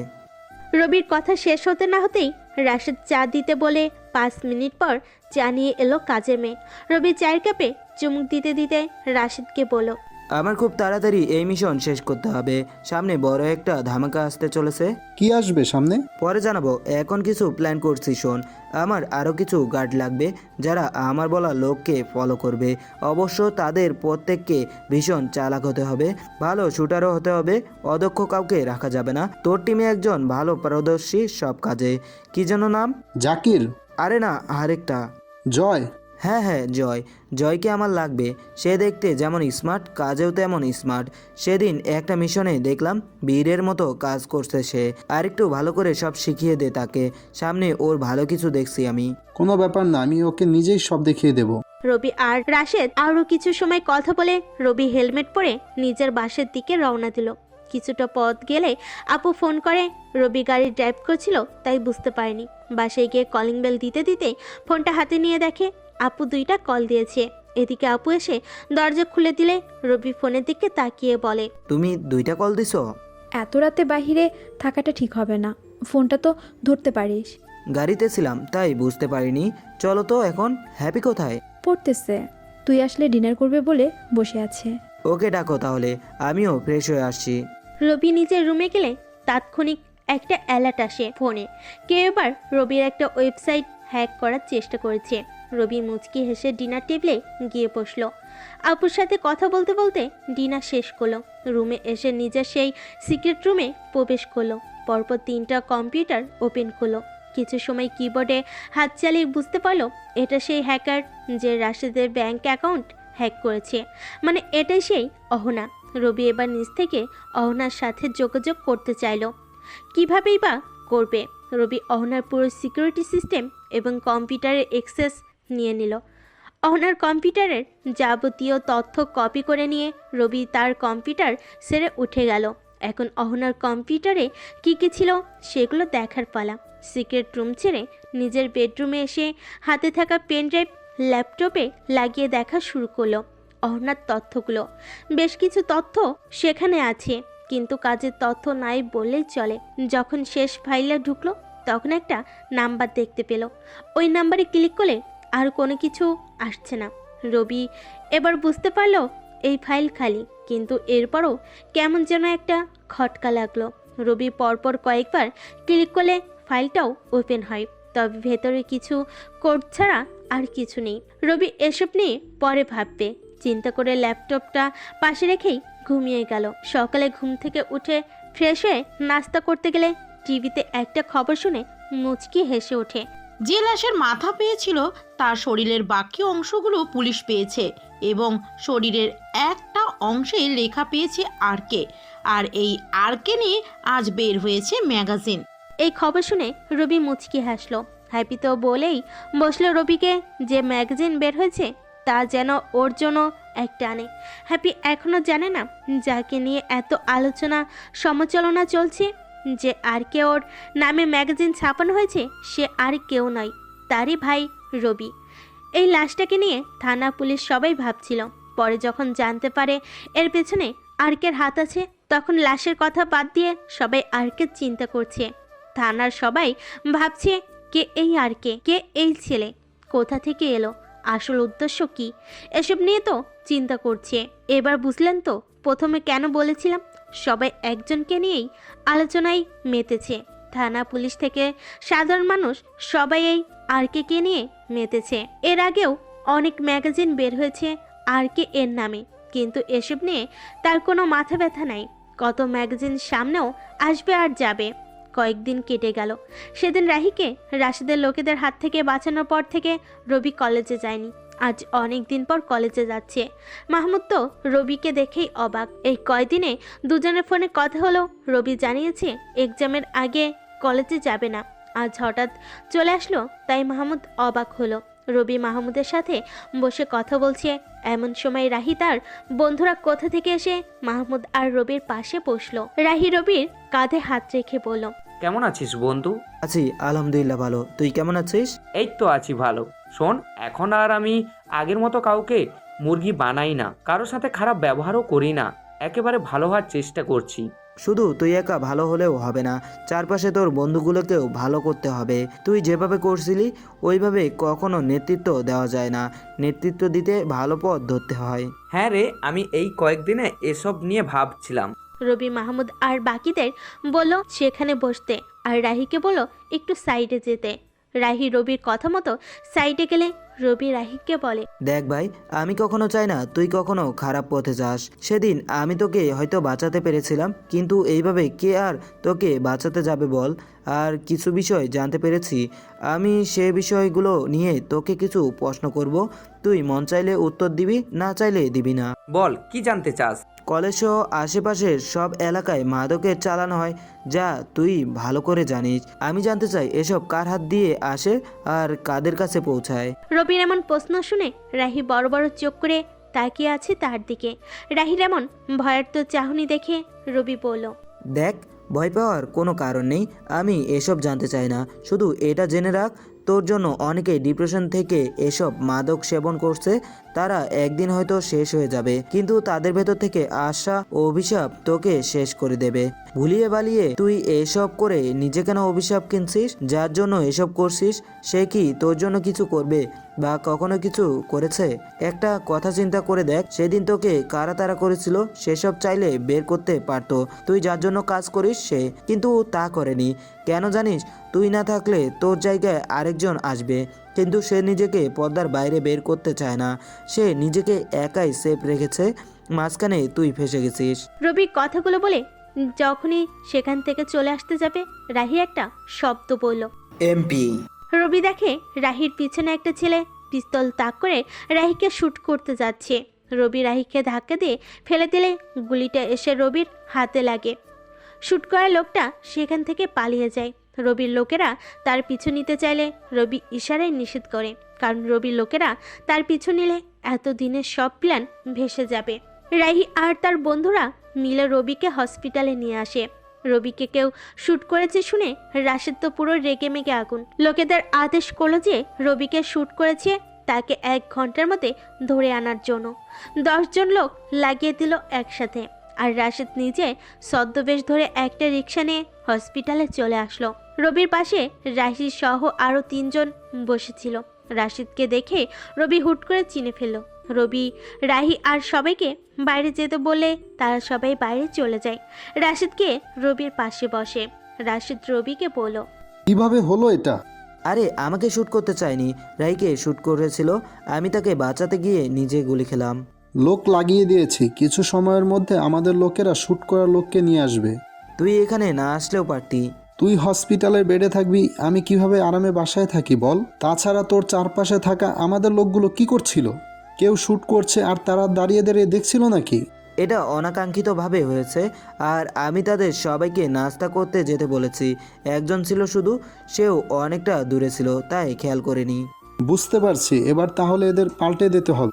দায়িত্বের প্রতি অবহেলা করাটা কতটা খারাপ সেটা আমি তাদের বুঝিয়ে দেব। তাছাড়া তোর কাছেও তো পিস্তল ছিল, তুই কেন শ্যুট করলি না? আরে আমি যদি শ্যুট করতে যাই তাহলে আমার পুরো মিশন পানিতে যাবে, তাই এমনটা করতে না করেছিলাম। তাছাড়া আমার লোকেরা তো আর পিছু নিতে চেয়েছিল, কিন্তু আমি না করেছি। এখন ডাক্তার কি বললো? আরে ডাক্তার আর কি বলবে, একটু বিশ্রাম নিয়ে বাসায় চলে যেতে বলবে, এই আর কি। ঠিক আছে, তুই রেস্ট নে, আমি এখানে বেশিক্ষণ থাকবো না। আমি লোক নিয়ে আসছি, তারা তোকে বাসা পর্যন্ত পৌঁছে দেবে। দরকার নেই এসবের, তুই চলে যেতে বল তাদের, আমি বাসায় চলে যাব। তোর দরকার নেই, আমার আছে। এখনো আপু তোর ব্যাপারটা জানে না, জানলে আমাকে কি বলে আল্লাহ জানে। কিছু বলবে না, আমি আপুকে সব বুঝিয়ে বলবো। এটা শুধুমাত্র একটা অ্যাক্সিডেন্ট, এখানে আমাকে মারার কোনো প্ল্যান ছিল না। তারপরও আপু বলবে এত লোক দিয়ে চারপাশে, কাজটা কি হচ্ছে? হয়েছে, এত কিছু ভাবতে হবে না, তুই শুধু বাসায় যা, আর যে লোকগুলোকে রেডি করতে বলেছি তাদের তাড়াতাড়ি রেডি কর। ঠিক আছে, আমি আসছি, রাতে কল দেব। ওকে, সাবধানে যাস। ঠিক আছে। রাশেদ বাসায় চলে গেল। রাহি সহ বাকিরা আবারও রুমে প্রবেশ করলো। রাহি এসেই রবিকে জিজ্ঞেস করলো, লোকটা কে? কি এত কথা হলো? ওই যে সেদিন তোকে বলেছি না, একটা বন্ধুর বাসায় যাওয়ার সময় তোকে কারা জানি তাড়া করেছিল, আমি ওই বন্ধুটার বাসায় যাচ্ছিলাম তখন। বুঝতে পারছি। আচ্ছা চল এখন বাসায় যাই। আমাকে একটা রিক্সা ডেকে দে, আমি বাসায় চলে যেতে পারবো। না, এভাবে একা আমি তোকে ছাড়তে পারবো না। তুই আমার জন্য গুলি খেয়েছিস, তোকে ছাড়তে পারবো না আমি একা একা। তুই আমার বাসায় যাবি এখন, ব্যাস। আরে না, তোর বাসায় কেন যাব? আমার বাসায় আমি যাব, কোনো সমস্যা হবে না আমার। দেখ, তুই বলেছিস তোর বাসায় তুই ছাড়া আর কেউ নেই, তোর সেবা করবে কে? এখন তোর সেবার দরকার আছে, কোনো কথা নেই। এখন তুই আমার সাথে আমার বাসায় যাবি, ব্যাস। রাহি আর রবির মাঝে অনেক তর্ক হলো, কিন্তু রাহি কোনোভাবে রবিকে নিজের বাসায় না নিয়ে এক পা নাড়াতে রাজি না। কি আর করার, এবার ইচ্ছে না থাকা সত্ত্বেও রবি বাধ্য হয়ে রাহির বাসায় যাওয়ার জন্য রাজি হলো। নিজের ফোন থেকে আপুকে মেসেজ করে বলল, আপু, আমি একটা কাজে কয়েকদিন বাসায় আসবো না, তোমরা সাবধানে থেকো। হ্যাপিকে তুমি স্কুলে পৌঁছে দিও। এখন রিক্সা নিয়ে যাওয়ার দরকার নেই, যেখানে যাও গাড়ি নিয়ে বের হবে। একটু পর বাসায় 4টা মেয়ে যাবে। গেস্টদের জন্য যে বড় রুমটা আছে সেখানে তাদের থাকার ব্যবস্থা করিও। এরা 4 জনই আমার মানুষ, কোনো কিছু লাগলে কিংবা যে কোনো দরকারে তাদের জানাবে। বাসার ভেতরে এবং তোমাদের পাশে এই মেয়েগুলো থাকবে। 2 জন তোমার সাথে থাকবে আর 2 জন হ্যাপির সাথে থাকবে। তাদের পেছনে থাকবে আরও 2 জন লোক। ভয় করিও না, আমার কাজটা শেষ হলেই চলে আসবো আমি। রাহি নামে একটা বন্ধুর বাসায় আছি এখন। মিশনের ব্যাপারে সে আমাকে কিছু তথ্য দিবে। রবি এই মেসেজটা দিয়ে রাহির সাথে তার বাসায় চলে গেল। রাহি কথার মাঝখানে নিজের ড্রাইভারকে গাড়ি নিয়ে হসপিটালে আসতে বলেছিল, তাই গাড়ি নিতেও কোনো সমস্যা হয়নি। রাহির বাসায় এসে রবি রাশিদকে মেসেজ করে, রাহির বাসায় আছি, আমার গুলি লাগার কথা আপুকে বলিস না, আর তুই আমাকে কল দিস না। এখানে সুস্থ হওয়া পর্যন্ত থাকবো, আর রাহির থেকে তথ্যগুলো নিয়ে আমি তোকে পাঠিয়ে দেব। রবি এই মেসেজ দিয়ে রাহির বাসায় চলে গেল। রাহির বাসে গিয়ে কলিং বেল চাপ দিতে একটা মাঝবয়সী মহিলা এসে দরজা খুলে দিলে রাহি রবিকে বলে মহিলাটি তার মা। আসসালামু আলাইকুম আন্টি। ওয়ালাইকুম আসসালাম, ভেতরে এসো বাবা। জি আন্টি। কিরে, আমি কে কিছু জিজ্ঞেস করলো না যে? আমি মাকে তোর ব্যাপারে সব বলেছি। সব কি বলেছিস? বাসার ভেতরে চল, তারপর বলছি। রবি আর রাহি বাসার ভেতরে গিয়ে সোফায় বসলে আন্টি নাস্তা নিয়ে আসে। রবি রাহিকে কিছু বলতে যাবে তার আগে রাহি বলল, সেদিন ওই লোকগুলো তাড়া করছিল আমাকে, সেটা আমি মাকে বলেছি। আর এটাও বলেছি তুই আমাকে সেদিন বাঁচিয়েছিস। তোর সাথে অনেক খারাপ ব্যবহারও করেছি কলেজে, কত কিছু তোকে বলেছি। আর আজ যখন তুই আমাকে বাঁচাতে গিয়ে নিজে গুলি খেলি, আমি মাকে ফোন করে সে সবও বলেছি, তাই মা তোকে চিনে। পাশে রাহির মা বসতে বসতে রবিকে বলছে, বাবা, তুমিও আমার ছেলের মতো। রাহি তোমার সাথে যা করেছে সব না বুঝে করেছে। আমি ওর হয়ে তোমার কাছে মাপ চাইতেছি। উনি আর কিছু বলতে যাবে তার আগেই রবি বলল, কি বলছেন আপনি এসব? ও আমার বন্ধু হয়, ওর এই ব্যাপারগুলো আমি ভুলে গেছি, আপনিও ভুলে যান আন্টি।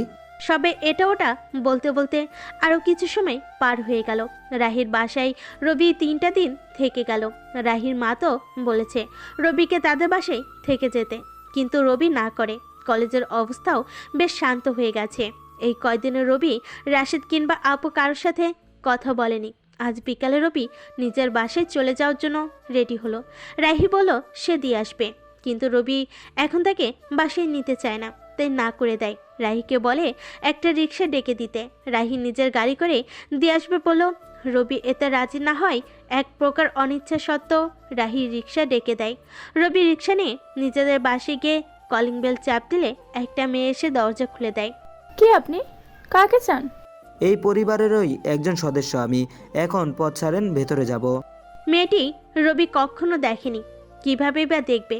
আর কে তো খুব আপন মানুষগুলো ছাড়া কেউ দেখেনি, তাই মেয়েটিও জানে না তার সামনে কে দাঁড়িয়ে আছে। রাশিদের কথা মতো কেবল মেয়েটি তার কাজ করতে এসেছে। মেয়েটি রবিকে ভালো করে দেখে ভেতরে যেতে দিল। হ্যাপি বসে টিভি দেখছিল। রবিকে ভেতরে যেতে দেখে দৌড়ে এসে জড়িয়ে ধরল। হ্যাপি তো অনেক খুশি রবিকে দেখে, বলল, কই ছিলে ভাইয়া এতদিন? এতদিন কই, মাত্র তো 3টা দিন। তোমার কাছে মাত্র হতে পারে, আমার কাছে অনেক দিন। আচ্ছা, তা না হয় ঠিক আছে। আপু কই বল? রুমে গেল মাত্র, আমাকেও যেতে বলছে। ওকে যা, তুই গিয়ে বল আমি আসছি। তুমি বসো, আমি আসছি। হ্যাপি আপুকে ডাকতে চলে যায়। আর রবি নিজের ফোন বের করে রাশিদকে কল দেয়। রাশিদ কল ধরলে রবি বলে তার লোকগুলোকে চলে যেতে বলতে। রবি ফোন কান থেকে রাখতে না রাখতে মেয়ে একটার ফোন বেজে ওঠে। মেয়েটি ফোন কানে দিতেই ওপাশ থেকে রাশিদ বলে, কি করতেছো তোমরা? বস, আপনার কথা মতো সবার দেখভাল করছি। এটা আমাদের মিশনের একটা অংশ ছিল। তোমাদের মিশন শেষ, এখন তোমরা সব কিছু নিয়ে যত তাড়াতাড়ি সম্ভব ওই বাসা ছেড়ে চলে আসো। বস, তাড়াতাড়ি যেতে হবে। যদি একটু দেরি করো তাহলে তোমরা ওখানে মারা পড়বে, তাই যত তাড়াতাড়ি পারো আমাদের লোকদের কাছে চলে এসো। জি বস, এক্ষুনি আসছি। মেয়েটি চিৎকার করে সবাইকে বলল, সবাই তাড়াতাড়ি এখান থেকে বেরিয়ে যাও, সময় খুব কম। আমাদের বস তাড়াতাড়ি ওনার কাছে যেতে বলেছে। 1 মিনিটও সময়, সবাই সব কিছু নিয়ে বেরিয়ে পড়ো। মেয়েটির এমন কথা শুনে বাকিরা দৌড়াদৌড়ি শুরু করে দিয়েছে। হ্যাপি আর আপু রবির দিকে তাকিয়ে আছে। রবি ইশারায় আপুকে কিছু বোঝালে আপু হ্যাপিকে সোফায় বসতে বলে। রবি গিয়ে হ্যাপির পাশে বসে ছোট্ট করে বলল, এত ভয় কিসের? হ্যাঁ, আমি আছি তো। মেয়েগুলো দ্রুত গাড়ি নিয়ে রাশিদের কাছে চলে গেল। এদিকে হ্যাপি রবিকে বলল, মেয়েগুলো কারা ছিল ভাইয়া? আমার একটা বন্ধু আছে, ওকে বলেছিলাম আমি বাসায় থাকবো না কয়েকদিন, তাই তোদের নিরাপত্তার জন্য আমি বলেছিলাম মেয়েগুলোকে পাঠাতে। মানে মেয়েগুলো সিক্রেটভাবে নিরাপত্তা দিয়ে যায় ভিআইপি কাউকে। আমি কোথাও বের হলে দেখতাম আমার সাথে এদের মধ্যে 2 জন থাকতো। আবার এটাও দেখতাম এই মেয়েদের পেছনে আরও 2 জন লোক থাকতো, সারাক্ষণ আমাদের ফলো করতো। ওরা কারা ছিল? ওরাও আমার বন্ধুর লোক ছিল। আমার অবর্তমানে যাতে তোদের কোনো সমস্যা না হয় তাই এটা করেছে। হ্যাপি তো এসব শুনে অবাক, আরও বেশি অবাক হলো যখন শুনলো এখন থেকে হ্যাপির জন্য 2 জন গার্ড থাকবে আর যেখানেই যায় গাড়ি নিয়ে যাবে। আপু সেই শুরু থেকে রবির দিকে তাকিয়ে আছে, কিছু কথা বলছে না, বরং কেমন জানি সন্দেহের চোখে তাকাচ্ছে। রবি চিন্তায় পড়ে গেল, কোথাও আবার রাশিদ কিছু বলে দেয় নাই তো। আপু আমার দিকে তাকিয়ে এত কি ভাবছো? ভাবছি তুই এতদিন বাইরে থাকার পরও একটা কল দিসনি কেন? কিছু একটা তো হয়েছে, সেটা কি বোঝার চেষ্টা করছি। আরে না, কিছু হয়নি। চা দাও পারলে, অনেকদিন তোমার হাতে চা খাই না। তোরা বসে কথা বল, আমি নিয়ে আসছি। আপু জানতে গেলে হ্যাপি বলে, ভাইয়া, আমার জন্য ম্যাগাজিন আনো নাই যে? কোন ম্যাগাজিন আবার? ওই যে আরকে নতুন একটা ম্যাগাজিন বের হয়েছে, ওটা। আজকে এনে দিব, সমস্যা নেই। আপু চা নিয়ে এলো। 3 জন বসে চা খেতে খেতে অনেক গল্প করলো। সন্ধ্যা হলে রবি নিজের বাইকটা নিয়ে বেরিয়ে পড়লো। একটা ম্যাগাজিন নিয়ে আসার সময় ঘটলো বিপত্তি। বাসায় এসে রাত 12টার নিউজ শুনতে বসলো। ব্রেকিং নিউজ, আজ সন্ধ্যায় একসাথে 2টো লাশ পাওয়া গেল রাস্তায়। তাদের কেউ খুন করেছে। পরীক্ষা করার জন্য লাশ দুটি পুলিশ নিয়ে যাচ্ছে। পরবর্তী আপডেট পেতে চোখ রাখুন আমাদের চ্যানেলে। খবরটি শুনে রবি একটু মুচকি হাসলো। এই হাসির মানে বেশ ভয়ঙ্কর কিছু হবে সামনে। রাত 1টা। ফোন দিল রাশিদকে। রাশিদ ফোন ধরতেই রবি বলল, কিরে, কই আছিস? বাসায় কেন, কিছু হয়েছে? কাল থেকে আমি যে 7 জন লোকের কথা বলেছিলাম তাদের চাই, কিছু বাকি থাকলে শিখিয়ে ফেল। সব শেখানো শেষ, এখন তোর কাছে যাওয়ার জন্য অপেক্ষা করছে। জয়কে টিমের লিডার বানিয়ে দে আর সব কিছু ভালো করে তাকে পুনরায় বুঝিয়ে দে। সব ঠিক করে বুঝিয়ে দেব। রাইট থেকে জানতে পারলাম কলেজে যে মাদক নিয়ে কাজ হয় সব এমপির লোকেরা আনে এমপির কথায়। কলেজ এবং আশেপাশের এলাকা মাদকে ভরিয়ে দেওয়া তাদের উদ্দেশ্য। আমি 2 দিনের মধ্যে এমপির সব বেআইনি কাজের তথ্য চাই। আর যে লোকটা সেদিন কলেজে গুলি করেছে তার কি খবর? আমাদের লোক তো ওই দিনই তাকে ধরে নিয়ে আসছে। ঠিক আছে, আমি কাল বিকালে আসছি। রবি ফোনটা রেখে দিয়ে ঘুমিয়ে গেল। গভীর রাত, ঘুমে মগ্ন রবি। এমন সময় ফোনে কিছু মেল আসলো। রবি ঘুমেছিল তাই বুঝতে পারেনি। সকালে ফোন হাতে নিলে মেলগুলো দেখে অবাক। সব রাশিদের মেল। এমপির যাবতীয় তথ্য এখানে আছে। রবি একটা মুচকি হাসি দিয়ে কলেজের দিকে বেরিয়ে গেল। কলেজে ঢুকতেই রাহি এগিয়ে এলো। কিরে বন্ধু, ঠিক আছিস তো তুই? আমি ঠিক আছি, তুই কেমন আছিস? আমি ভালো। একটা ঝামেলা হয়ে গেছে বন্ধু। কি হয়েছে? ওই দিন যে লোকটা আমাকে গুলি করতে চেয়েছিল ওই লোকটাকে কোথাও খুঁজে পাচ্ছি না। আমি জানতে পেরেছি এমপি ওই লোককে পাঠিয়েছে আমাকে মারার জন্য, কিন্তু তুই সেদিন গুলির সামনে এগিয়ে আমাকে বাঁচালি। এমপি এখন মনে করছে ওই লোকটাকে আমরা কিছুই করেছি। আমাকে ফোন দিয়ে হুমকি দিয়েছি, যদি লোকটাকে অক্ষত অবস্থায় ফিরিয়ে না দিই তাহলে আমাকে শেষ করে দিবি। এত সোজা না সব, আমি আছি না, দেখবি এমপি নিজেই শেষ হয়ে যাবে। তা মাহমুদ কোথায়? ক্লাসে আছে, চল আমিও ক্লাস করব। চল। রবি রাহি আরও কয়েকজন হাঁটতে হাঁটতে ক্লাসের দিকে যাচ্ছে। তখনই নাহিমার আগমন। নাহিমাকে দেখে রবি না দেখার ভান করে চলে যেতে লাগলে নাহিমা বলে, এই ছেলে শোনো। রবি তাও না দাঁড়িয়ে নিজের মতো করে চলে যেতে চাইলে নাহিমার নাম ধরে ডাকে। রবি থেমে যায়। পেছনে ফিরে নাহিমার দিকে তাকিয়ে বলে, জি আমাকে কিছু বলেছেন? তোমাকেই বলছি। জি বলুন। কেমন আছো তুমি? আলহামদুলিল্লাহ ভালো। আর কিছু? একটা মানুষ কেমন আছে জিজ্ঞেস করলে সে কেমন আছে সেটাও জিজ্ঞেস করতে হয়, জানো না এটা? আর আমাকে তুমি করে বলতে পারো, আমরা তো একই সাথে পড়ি। কোনো বড়লোক বাবার অহংকারী মেয়ের সাথে কথা বলার ইচ্ছা আমার নেই। সবাই আপনাকে ভালো করে চিনে। আপনি কেমন? আরে সবাই কিভাবে চিনে জানি না, তুমি যেমনটা বলছো তেমন কিছু না। আমার একটু রাগ বেশি, তবে অহংকারী সেটা নয়। আর সেদিন তুমি নিজেকে ঝুঁকিতে ফেলে রাহিকে বাঁচালে, তাই তোমার সাথে বন্ধুত্ব করতে এসেছি। সরি মিস, আমি সবার সাথে বন্ধুত্ব করার যোগ্যতা রাখি না। তুমি একটু বেশিই বুঝছো। নাহিমার কথার উত্তর না দিয়ে রবি, মাহমুদ আর রাহি বলল, এখানে দাঁড়িয়ে না থেকে চল তো যত আজাইরা। রবি সামনের দিকে হাঁটতে শুরু করলে বাকিরাও তার পেছন পেছন ক্লাসে চলে যায়। সবাই গিয়ে পেছনের দিকে বসে। রবি 2 সিট পাশে একটা সিট খালি ছিল, আর একদম সামনে যেটাই নাহিমা বসে সেটাও খালি, আর পেছনে কিছু সিট খালি আছে। নাহিমা এসে রবির পাশের 2 সিট পরের সিটে খালি সিটে বসে পড়ে। রবি এসব দেখেও না দেখার মতো করে নিজের মতো করে বসে আছে। আর এদিকে সবাই নাহিমার দিকে তাকিয়ে আছে। প্রথমবারের মতো নাহিমা আজ পেছনে গিয়ে বসলো বলে স্যার এসে ক্লাস শুরু করলো। নাহিমা বারবার ক্লাসে অমনোযোগী হয়ে রবির দিকে তাকাচ্ছে। রবি নিজের মতো করে ক্লাস করছে আর মাথায় কিছু প্ল্যান বানাচ্ছে। ক্লাস শেষ হলে সবাই বেরিয়ে যায়। রবি আর রাহি পেছনে থাকায় সবার শেষে বের হচ্ছিল। রাহি যখন বের হলো, দরজার পাশে লুকিয়ে থাকা নাহিমা এসে রবিকে দরজা বন্ধ করে দিল। রবি তো রেগে মেগে আগুন। এদিকে রাহিও দরজার পাশে অবাক হয়ে দাঁড়িয়ে আছে। রবি কোনো রকম উঠে দাঁড়ালো। নাহিমা রবির দিকে এগিয়ে যাচ্ছে। রবি নাহিমার মতলব ভালো না বুঝতে পেরে পিছিয়ে যাচ্ছে। রবি পিছিয়ে যেতে যেতে একটা সময় দেওয়ালে গিয়ে ঠেকেছে। নাহিমা রবির ঠোঁটের দিকে এগিয়ে যেতে লাগলে রবির চোখ বন্ধ করে ফেলে। পরক্ষণে রবির ধারণা পাল্টে দিয়ে রবির মুখটা ধরে নাহিমা বলল, কি ভয় পাচ্ছ? জানতাম তুমি ইনোসেন্ট, তাই বলে এতটা হবে বুঝিনি। তোমাকে বলছি না সরি, তাহলে এত ভাব দেখাচ্ছ কেন? এখন থেকে তুমি আমার ফ্রেন্ড, যদি কথা না শোনো আমার, তখন দেখবা কি করি। রবি চুপচাপ কথাগুলো শুনলো। নাহিমার কথা শেষ হলে রবিকে ছেড়ে দিয়ে নাহিমা দরজা খুলে বেরিয়ে যায়। আপনারা কি ভাবছেন রবি ভয় পেয়েছে? তাহলে সত্যিই ভাবছেন রবি সত্যি ভয় পেয়েছে। লেখকরা তো বলেই গেছে প্রত্যেকটা পুরুষ কোনো না কোনো নারীর কাছে দুর্বল। রবির দুর্বলতাও নাহিমা নামক শব্দটা। নাহিমা নামক মেয়েটার কাছেই রবি দুর্বল। সেই প্রথম দিন কলেজে দেখার পর রবি মেয়েটিকে নিজের অজান্তে ভালোবেসে ফেলেছে। নাহিমার রাগ দেখে কখনো নিজের মনের কথাটা বের করেনি। যদি রবি প্রপোজ করে আর নাহিমা রাজি না হয়, তাহলে রবি ভীষণ কষ্ট পাবে। তাই চুপচাপ থাকা শ্রেয়। নাহিমা ফ্রেন্ডশিপ করতে চাইলেও রবি না করার কারণ হলো সহজে পেয়ে গেলে মানুষ তার মূল্যায়ন করতে জানে না। আর রবি যদি এখন নাহিমার ফ্রেন্ড না হয়, তাহলে নাহিমা রবির আরও কাছে আসবে, কাছ থেকে কাছে। একটা সময় নাহিমাও রবিকে ভালোবেসে ফেলবে। তাই রবি এই সুযোগটা কাজে লাগাতে চায়। মেয়েদের কোনো কাজ না করতে বলে সেটা সে আরও বেশি করার চেষ্টা করে। বিশেষ করে নাহিমা ছোট থেকেই এমন। এত কিছু জেনেও রবি কিভাবে নাহিমাকে নিজের করে পাওয়ার জন্য একটু সময় ব্যয় না করে থাকবে।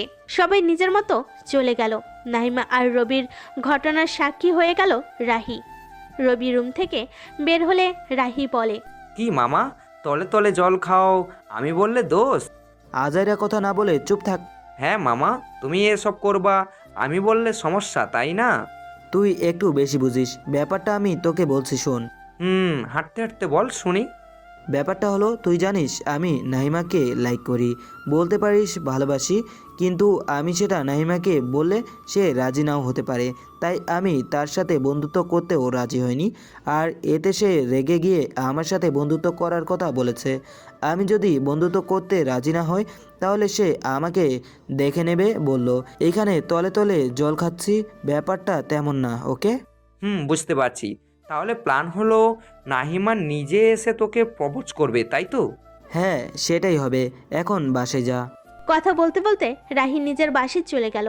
রবিও নিজের বাসে এসে ফ্রেশ হয়ে নিল। হ্যাপি এসে খেতে ডাকলে গিয়ে খাবার শেষ করে রুমে এসে শুয়ে পড়ল। একটু পর আপু এসে দরজায় দাঁড়ালো। বাইরে থেকে আপু বলল, কী রে, আসবি নাকি? আসো। কি করছিস? কিছু না, মাথাটা একটু ব্যথা করছে। কিছু বলবা নাকি? আচ্ছা, আমি চা নিয়ে আসি। তাহলে তো ভালোই হয়। থাক তাহলে তুই, আমি আসছি একটু পর। রবি শুয়ে আছে, আপু চা আনতে চলে গেল। একটু পর আপু চা নিয়ে আসলে দেখে রবি ঘুমে ডুবে গেছে। আপু কয়েকবার ডাকার ফলে ঘুমটা ভেঙে যায়। ব্যাপারটা রবির একটু খারাপ লাগলো, কিন্তু আপুকে বুঝতে না দিয়ে বসে চাটা হাতে নিল। আপু রবিকে বলল, আমাকে চা আনতে পাঠিয়ে তুই ঘুমাচ্ছিস কেন? আরে চোখ লাগে গেছে, কি করব বলো? হয়েছে, চা খেয়ে নে। রবি কথা না বাড়িয়ে চায়ের কাপে চুমুক দিল। পরক্ষণে আপু বলল, একটু পর আমার সাথে বের হতে পারবি? কোথায় যেতে হবে? গেলে দেখবি। যাবি নাকি বল? যাব, সমস্যা নেই। ঠিক আছে, রেডি থাকিস। আপু রুম থেকে চলে গেলে রবি রাশিদকে ফোন করে। রবি কিছু বলার আগেই ওপাশ থেকে রাশিদ বলে ওঠে, এখন তার আরেকটা ব্যাংক অ্যাকাউন্ট হ্যাক করেছে অহনা নামের মেয়েটি।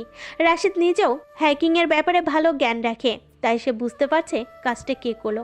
এবার রবির ইচ্ছে হলো মেয়েটির সাথে কথা বলার। বিকালে আপুর সাথে বের হলে দেখে আপু আগে সেই বৃদ্ধাশ্রমে এসে থামছে।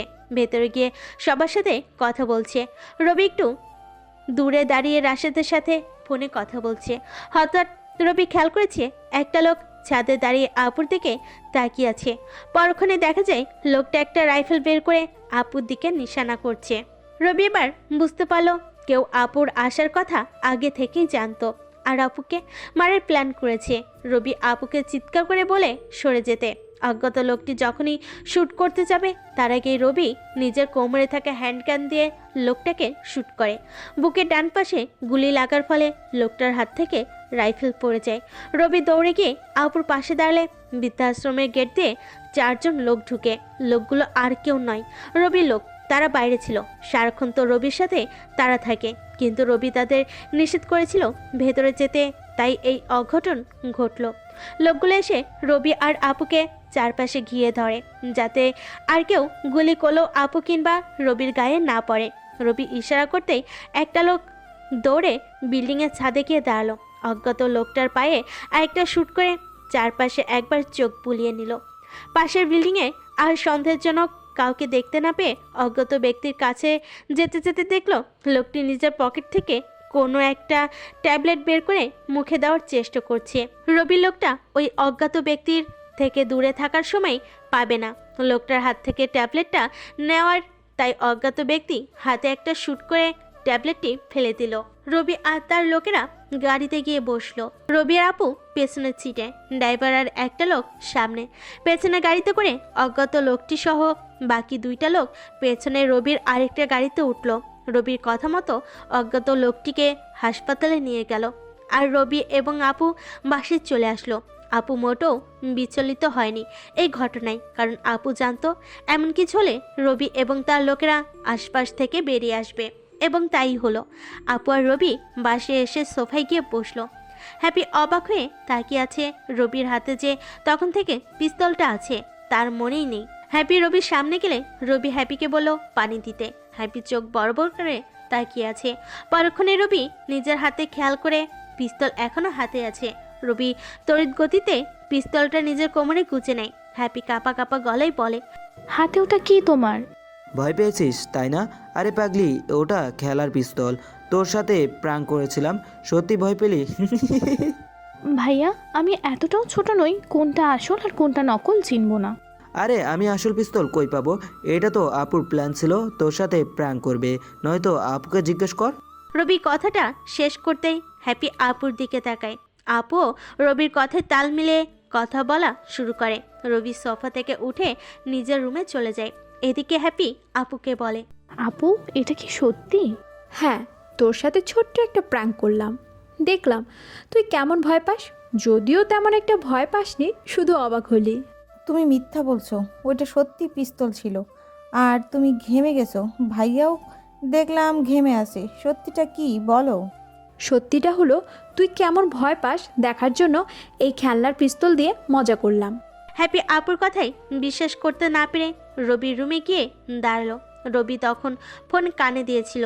হ্যাপিকে দেখে বলল, কিরে কিছু বলবি? কলটা রাখো, তারপর বলছি। হ্যাপির কথাগুলো শুনে ওপাশে থাকা রাশেদ মুচকি হেসে কল রেখে দিল। রবি ফোনটা কান থেকে নামাতেই হ্যাপি বলল, তোমার পিস্তল দাও। ওটা খেলনা, তুই ছোট বাচ্চা নাকি ওটা নিয়ে খেলবি?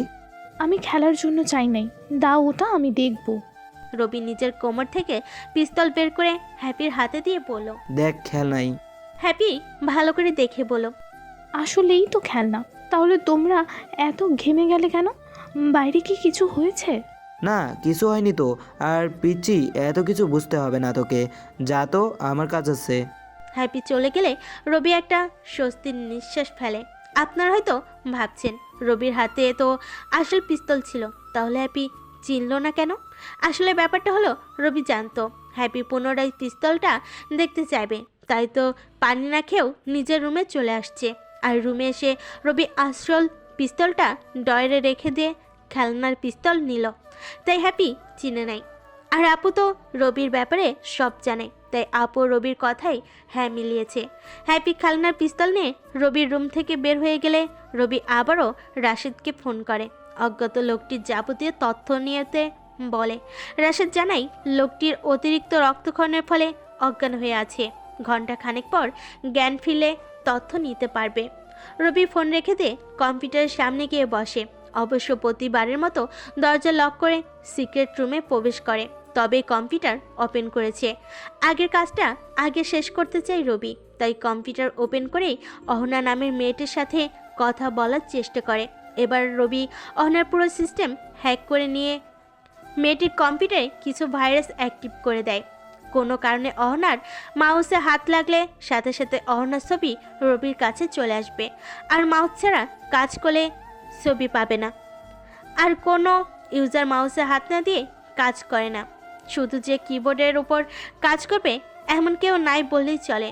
রবি অহনার কম্পিউটারে ভাইরাস অ্যাক্টিভ করে দিয়ে নিজের মতো করে রুম থেকে বেরিয়ে আসে। সিক্রেট রুম থেকে বেডরুমে এসে ফোনটা নিয়ে রুম থেকে বেরিয়ে আপুর কাছে যায়। আপু সেই আগের মতোই বসে বসে কি যেন ভাবছে। এমন ভাবতে দেখে রবিকে আপুর পাশে বসে বলে, কি হয়েছে, এত কি ভাবছো? আজকের ঘটনা না ঘটলেও পারতো। ঘটেই যখন গেছে কিছু তো ভেবে আর লাভ নেই।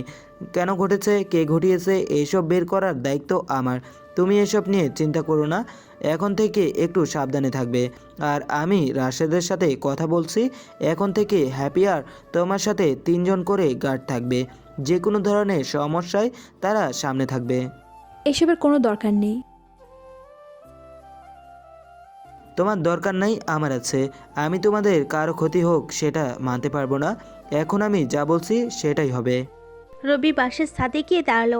চারপাশে সব কিছু দেখে নিয়ে রাশিদকে ফোন দিয়ে জানালো বাসার চারপাশে সিসিটিভি ক্যামেরা লাগাতে হবে। রাতের দিকে রবি সেই আর্কের পোশাক পরে প্রিয় বাইক নিয়ে বেরিয়ে পড়ে। সোজা গিয়ে একটা পুরনো বিল্ডিংয়ের সামনে দাঁড়ায়। রবি গিয়ে গেটে নজর দিতেই হাতের ছাপ দিল, গেট খুলে যায়। গেটটা কয়েক মাস আগে একবার খোলা হয়েছিল, যখন দেশের রাজনৈতিক অবস্থা অস্থির থাকায় কিছু অসাধু মানুষ এর সুযোগ নিতে নেতারা নিজের স্বার্থ হাসিল করেছে, যার ফলে দেশের সাধারণ মানুষ না খেয়েছিল। যারা 3 বেলা খেত তারা 2 মুঠো খাবারের জন্য মারামারি শুরু করেছিল। এই পুরো বিল্ডিংটা বাইরে থেকে দেখে কখনোই মনে হবে না এতটা অত্যাধুনিক। বাইরের দেয়ালগুলো একদম পুরনো, এমনভাবে ডিজাইন করা হয়েছে বিল্ডিংটা। রবি গেট দিয়ে ঢুকে সোজা দরজার সামনে যায়। চারপাশে কেউ নেই, কেবল কিছু সিসিটিভি ক্যামেরা চারপাশে নজর রাখছে। রবি দরজা খুলে ভেতরে থাকা একটা রুমে যায়। রুমের নিচের দিকে একপাশে দেওয়ালে ছোট্ট একটা সুইচ আছে, সেটাই ক্লিক করতেই রুমের একটা দেওয়াল আপনা আপনি মাটির ভেতরে চলে যেতে থাকে। দেওয়ালটি পুরো মাটির নিচে চলে গেলে সামনে একটা বড় কাপড় দেখা যায়। রবি কাপড়টি সরিয়ে দেখে পৃথিবীর সকল অত্যাধুনিক অস্ত্র সজ্জিত পুরো রুমটা। রবি একটা লম্বা তলোয়ারে হাত বুলিয়ে ফিসফিস করে কি যেন বলল। সেখানে থাকা আরও কিছু অস্ত্র চেক করে দেখে রাশেদকে ফোন দিয়ে বলল একটা গাড়ি আর কিছু লোক নিয়ে সেখানে যেতে।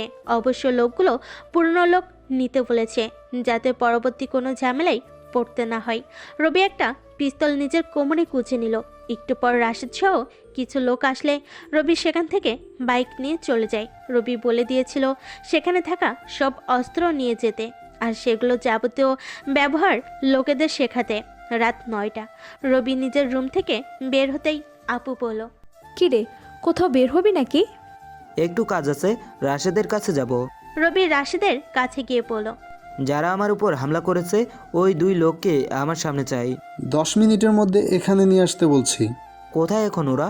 আমার লোকদের কাছে আছে। তাহলে আমরা ওখানে যাই, চল। রাশেদ কোনো কথা না বলে গাড়িতে গিয়ে বসে। দুজন সেই কাঙ্ক্ষিত জায়গায় পৌঁছে গেল। রবি নিজের সব পোশাক আগে থেকে পরেছিল, শুধু মুখে মাস্কটা ছিল না। রাশেদের লোকেদের কাছে গিয়ে মাস্ক পরে রবি গাড়ি থেকে নামে। রবির মুখের মাস্কের একপাশে আরকে লেখা, হাতেও একই লেখা। ভেতরে যেতে যেতে রবি লক্ষ্য করে সবাই তার দিকে ভয় নিয়ে তাকিয়ে আছে। রবি মনে মনে ভাবল, তোমাদের ভয় সম্মান দিতে শিখিয়েছে, আর তোমাদের সাহস আমাকে দিয়েই বরাবর জয়। রবি আর রাশেদ ভেতরে গেলে দেখে 2 জন লোক বেডে শুয়ে আছে। 2 জন ডাক্তার তাদের চিকিৎসা করছে, সাথে 3 জন লোক হাতে রাইফেল নিয়ে পাহারা দিচ্ছে, যাতে চাইলে কেউ কোনোভাবে এখান থেকে পালাতে না পারে, আর না কোনো তথ্য বাহিরের কাউকে জানাতে পারে। রবি আর রাশেদ যেতে সবাই দাঁড়িয়ে গেল। বেডে শুয়ে থাকা 2 জন আগের মতো শুয়ে আছে। রবি ইশারা করতে ডাক্তার আর রাশেদ লোকগুলো বাইরে চলে গেল। রুমে রবি, রাশেদ আর বেডে শুয়ে থাকা 2 জন আছে। রবি একটা চেয়ারে বসলে রাশেদ গিয়ে লোক দুটোকে চেয়ারে এনে বসালো। এই লোক দুটি হচ্ছে তারা। একজন সেদিন কলেজে রাহিকে শ্যুট করতে গিয়ে রবিকে শ্যুট করেছে, আরেকজন সেদিন বৃদ্ধাশ্রমে আলপকে শ্যুট করতে চেয়েছিল। রবি 2 জনকেই বলল, তোরা আগে রাশেদকে কি তথ্য দিয়েছিস আমি তা জানতে চাই না। এখন আমি যা জানতে চাই তার সঠিক উত্তরটাই দিবি। বল, তোদের কার নাম কি? একজন বলল রায়েস, অপরজন বলল শান। যে আপুকে শ্যুট করতে চেয়েছে সে রায়েস, আর রাহিকে যে শ্যুট করতে চেয়েছে সে শান। নাম জানার পর রবি শানকে বলল, কেন রাইকে শ্যুট করতে চেয়েছিস, আর কে পাঠিয়েছে তোকে? কলেজ বেআইনি যা কাজ হয় সব এমপির কথায় হয়। রাহি কথাগুলো কাকে যেন বলে দিয়েছে। এমপি জানার পরে রাহিকে মেরে ফেলতে পাঠাইছিল, তাই আমি রাহিকে শ্যুট করতে গিয়েছিলাম। রবি এবার রায়েসের দিকে তাকিয়ে একই প্রশ্ন করলে সেও বলে, বৃদ্ধাশ্রমটি এমপি দখল করতে চাইলে মেয়েটি কাকে যেন জানাই। এরপরে এমপি সেই জায়গা দখল করতে না পারলে মেয়েটিকে মেরে ফেলার কথা বলে আমাকে পাঠাই। আমি আমার কাজটা করতে গিয়েছি শুধু, কিন্তু জানতাম না এখানে আর কে কিংবা রাশেদ ভাই কন্টেক্ট থাকবে। যদি জানতাম তাহলে কখনো এই কাজ করার দুঃসাহস করতাম না। তাদের 2 জনের কথা শুনে রবি নিজের মাস্ক খুললে রয়েস আর শান 2 জন একসাথে বলে ওঠে, আপনি আর কে? রবি একটা মুচকি হাসি দিয়ে বলল, তোদের শেষ কোনো ইচ্ছা আছে? ভাই, আমাদের ভুল হয়ে গেছে, ক্ষমা করে দেন। যেটা পাবি না সেটা বলে কী লাভ? তার চেয়ে উপরে গিয়ে ভালো থাক। পিছু নেওয়ার আগে কার পিছু নিয়েছিস সেটা জানা দরকার ছিল। Good bye. রবি নিজের পিস্তল বের করে 2 জনকে শ্যুট করে দিল। রাশেদকে রুমের বাইরে যেতে বলে সে চলে যায়। একটু পর রবি মাস্ক পরে সেই রুম থেকে বেরিয়ে আসে। রাশেদকে বলে লাশ দুটি এমপির বাসার সামনে দিয়ে আসতে। কাজ শেষ করে রবি বাসায় চলে আসে। রাত তখন 11টা। নিজের সিক্রেট রুমে গিয়ে কম্পিউটার ওপেন করে দেখে একটা ছবি আসছে অহনার। রবি ছবিটা ওপেন করলে দেখে মাস্ক পরে আছে অহনা, হাতে ছোট্ট একটা তিল। মুখে মাস্ক থাকায় মুখটা দেখা যাচ্ছে না। রবি বুঝতে পারে মেয়েটা যেহেতু আর্কের সাথে পাঙ্গা নিয়েছে, সহজে সামনে আসবে না। অনেকে হয়তো ভাবছেন ক্যামেরা ছাড়া ছবি এলো কিভাবে। ব্যাপারটা হলো অহনার কম্পিউটারের সামনে ক্যামেরা আছে, আর যেহেতু সে আর্কের সাথে খেলতে চায় তাই কোনো কুলো না দিয়ে কি পারে। রবি ছবি থেকে তেমন কিছু পেল না। রাতে ঘুমিয়ে গেল। সকালে ঘুম থেকে উঠে খবর এলো এমপির বাসার সামনে 2টা লাশ পাওয়া গেছে। 2 জনেই এমপির কাছের লোক ছিল, আর যে লোকগুলোকে মেরেছে সে স্বয়ং আরকে। খবরটি ইতিমধ্যেই ভাইরাল হয়ে গেছে। রবি এখন এমপির সব কুকৃতির কথা জানে, তাই দেরি না করে এই আবর্জনা পুড়িয়ে ফেলতে চায়। সকালে কলেজে গেল। রাহি আর মাহমুদ আগে থেকেই একসাথে বসে গল্প করছে। রবি সেখানে গিয়ে বসে তাদের সাথে কথা বলছে। হঠাৎ রবি কি যেন একটা মনে পড়লো। পকেট থেকে ফোনটা বের করে অহনার পাওয়ার ছবিটি আরও একবার ভালো করে দেখল। রবি এবার লক্ষ্য করলো দেওয়ালে একটা ছবি লাগানো আছে। রবি ছবিটি বড় করলে দেখে দেওয়ালের ছবিটি নাহিমার, মানে কলেজের এই বদমেজাজি নাহিমা এসবের পেছনে। রবি একটা মুচকি হাসি দিয়ে মাহমুদকে জিজ্ঞেস করলো, নাহিমা কোথায় রে? একটু আগে দেখলাম ক্লাসের দিকে যাচ্ছি, কেন বলতো? চল ক্লাসে যাই। মাহমুদ রাহি দুজনেই অবাক। রবি ক্লাসের দিকে যাচ্ছে, তাই বাকিরাও বসে না থেকে ক্লাসে চলে গেল। রবি গিয়ে নাহিমার পেছনে বসে। রবি নাহিমার দিকে বারবার তাকাচ্ছে। নাহিমার হাতে সেই তিলটা দেখার চেষ্টা করছে। কিছু সময় পর সফল হয়। রবি এবার নিশ্চিত হয়ে যায় নাহিমা হলো অহনা। হঠাৎ রবির ফোন বেজে উঠল। রবি ফোন বের করে দেখে রাশেদ ফোন দিয়েছে। রবি ক্লাসেই ফোনটা ধরতেই ওপাশ থেকে রাশেদ বলে ওঠে, একটা খারাপ নিউজ আছে। কি নিউজ? আজকে রাতে এমপির লোকেরা বৃদ্ধাশ্রমের উপর হামলা করবে, সেখানে এমপি নিজে উপস্থিত থাকবে। এখন আমাদের কি করতে হবে বল? নতুন অস্ত্রগুলো দিয়ে সবাইকে রেডি করে রাখ, আমি সেখানে উপস্থিত থাকব। রবি ফোনটা রেখে দিল। রাতে রবি গিয়ে বৃদ্ধাশ্রমে উপস্থিত হয়। রাত 9টার দিকে এমপির লোকেরা আসে। একটু পর এমপি গাড়ি থেকে নেমে বৃদ্ধাশ্রমের সবাইকে ডেকে বলে, তোদের বলেছিলাম এই জায়গা ছাড়তে, তোরা তা না করে উল্টো কোনো একটা মেয়েকে নিয়ে আমাকে হুমকি দিলি। আজ দেখব কিভাবে ওই মেয়ে তোদের বাঁচায়। আর কে যেন ও হ্যাঁ, আর কে, সে এখানে কিভাবে তোদের বাঁচাতে আসে। রবি তাদের সামনে আসলো। একদম সাধারণভাবে না, কোনো আর্কের পোশাক পরেছে না, সাথে কোনো গাড়ি বা লোক আছে। একদম সাধারণভাবে এমপির সামনে দাঁড়ালো। এমপি আর রবির মাঝে কথা কাটাকাটি হলে একসময় এমপি রবির গায়ে হাত তুলতে চাইলে একটা বুলেট এসে এমপির হাত ফুটো করে দেয়। একটু ইশারা দিতেই চারপাশ থেকে ফায়ারিং শুরু হয়। এমপি আর রবি ছাড়া বাকি সব লোকগুলো সেখানেই মরে পড়ে থাকে। রবি হাসতে হাসতে এমপির সামনে গিয়ে নিজের কোমর থেকে পিস্তল বের করে এমপির মাথায় ধরে। ভাই, আমার ভুল হয়েছে, আমাকে মাফ করে দেন। আমি আপনাকে চিনতে পারিনি। এখন তো চিনতে পেরেছিস, তোর সামনে কে দাঁড়িয়ে আছে? জি ভাই, আর কে? শেষ ইচ্ছে থাকলে বল, তোর সব বেআইনি হিসাবের ডায়েরি এইখানেই শেষ হবে। ভাই, আমাকে মাফ করে দেন, ভুল হয়েছে আমার। ভালো থাকিস ওপারে। রবি এমপিকে শ্যুট করে দিল। পুরো জায়গায় রক্তের বন্যা বয়ে গেল। সারা দেশে একটাই নিউজ, এবার একজন নয়, দুজন নয়, পুরো 30 জন লোক আর্কের হাতে খুন। রবি বাসে এসে পৈশাচিক হাসি দিয়ে ঘুমাতে যায়। সকালে ঘুম থেকে উঠে যথারীতি কলেজে যায়। কিছু সময় পর কতগুলো পুলিশের গাড়ি কলেজে আসে। রবি বুঝতে পারে নিশ্চিত কেউ জেনে গেছে তার ব্যাপারে। রবি মুচকি হাসি দিয়ে ফোনটা বের করে রাশিদকে মেসেজ করে। একটু পর পুলিশ এসে রবির সামনে দাঁড়ালে রাহি আর মাহমুদ ভয়ে কাঁপতে শুরু করে। পুলিশ অফিসার রবিকে বলে, এই ছেলে, এদিকে আসো। রবি গিয়ে পুলিশ অফিসারের সামনে দাঁড়িয়ে বলে, জি স্যার বলুন। তোমাকে গ্রেপ্তার করা হলো। কেন স্যার, আমি কি করেছি? কাল আর কে যেখানে ছিল তোমাকে সেখানে দেখা গেছে। আমাকে সেখানে দেখা গেছে তো এখানে আমার কি দোষ? তোমার থেকে কিছু তথ্য জানার আছে। কিছু জানতে হলে কাউকে গ্রেপ্তার করা হয় না অফিসার।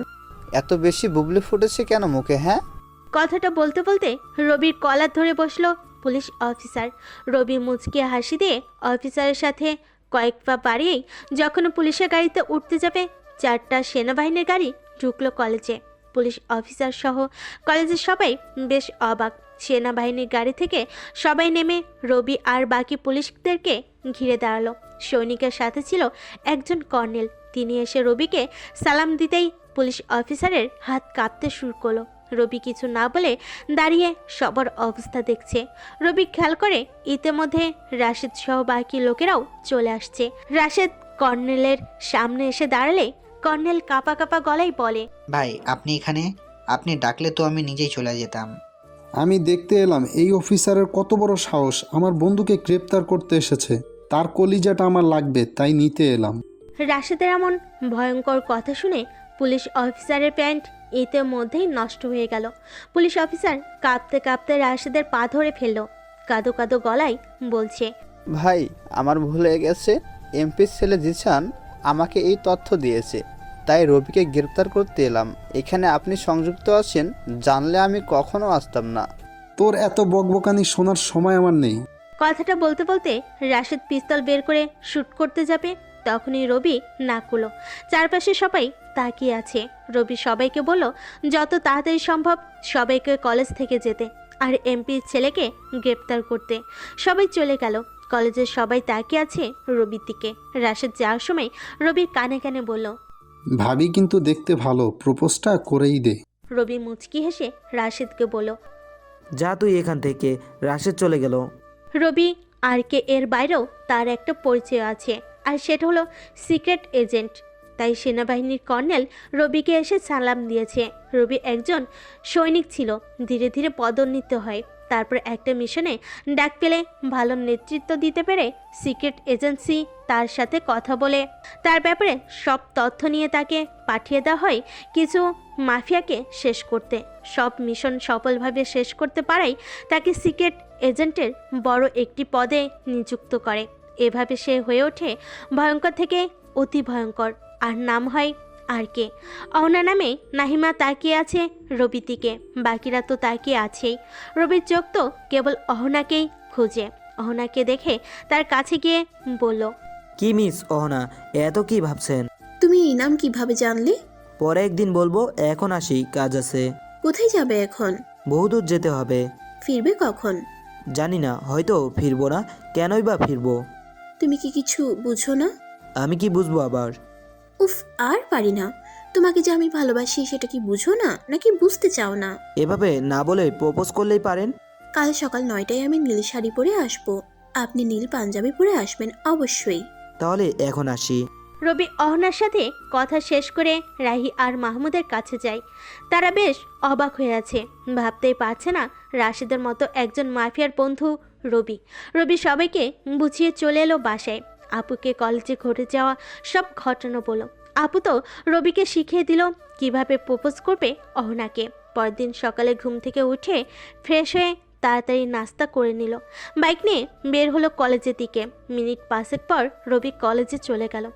চারপাশে তাকিয়ে দেখে অনেকে আছে, কিন্তু অহনা নেই। ছোট্ট একটা মেয়ে ফুল নিয়ে আসলো। রবি মেয়েটির থেকে কিছু গোলাপ নিল অহনাকে প্রপোজ করবে বলে। একটু পর কার নিয়ে অহনা আসে, ঠিক যেমন বলেছিল নীল শাড়ি পরে আসছে। রবি 1 পা 2 পা করে এগিয়ে যাচ্ছে অহনা নামে নাহিমার দিকে, হাতে গোলাপ, কোমরে পিস্তল, ঠোঁটে রবির পৈশাচিক হাসি।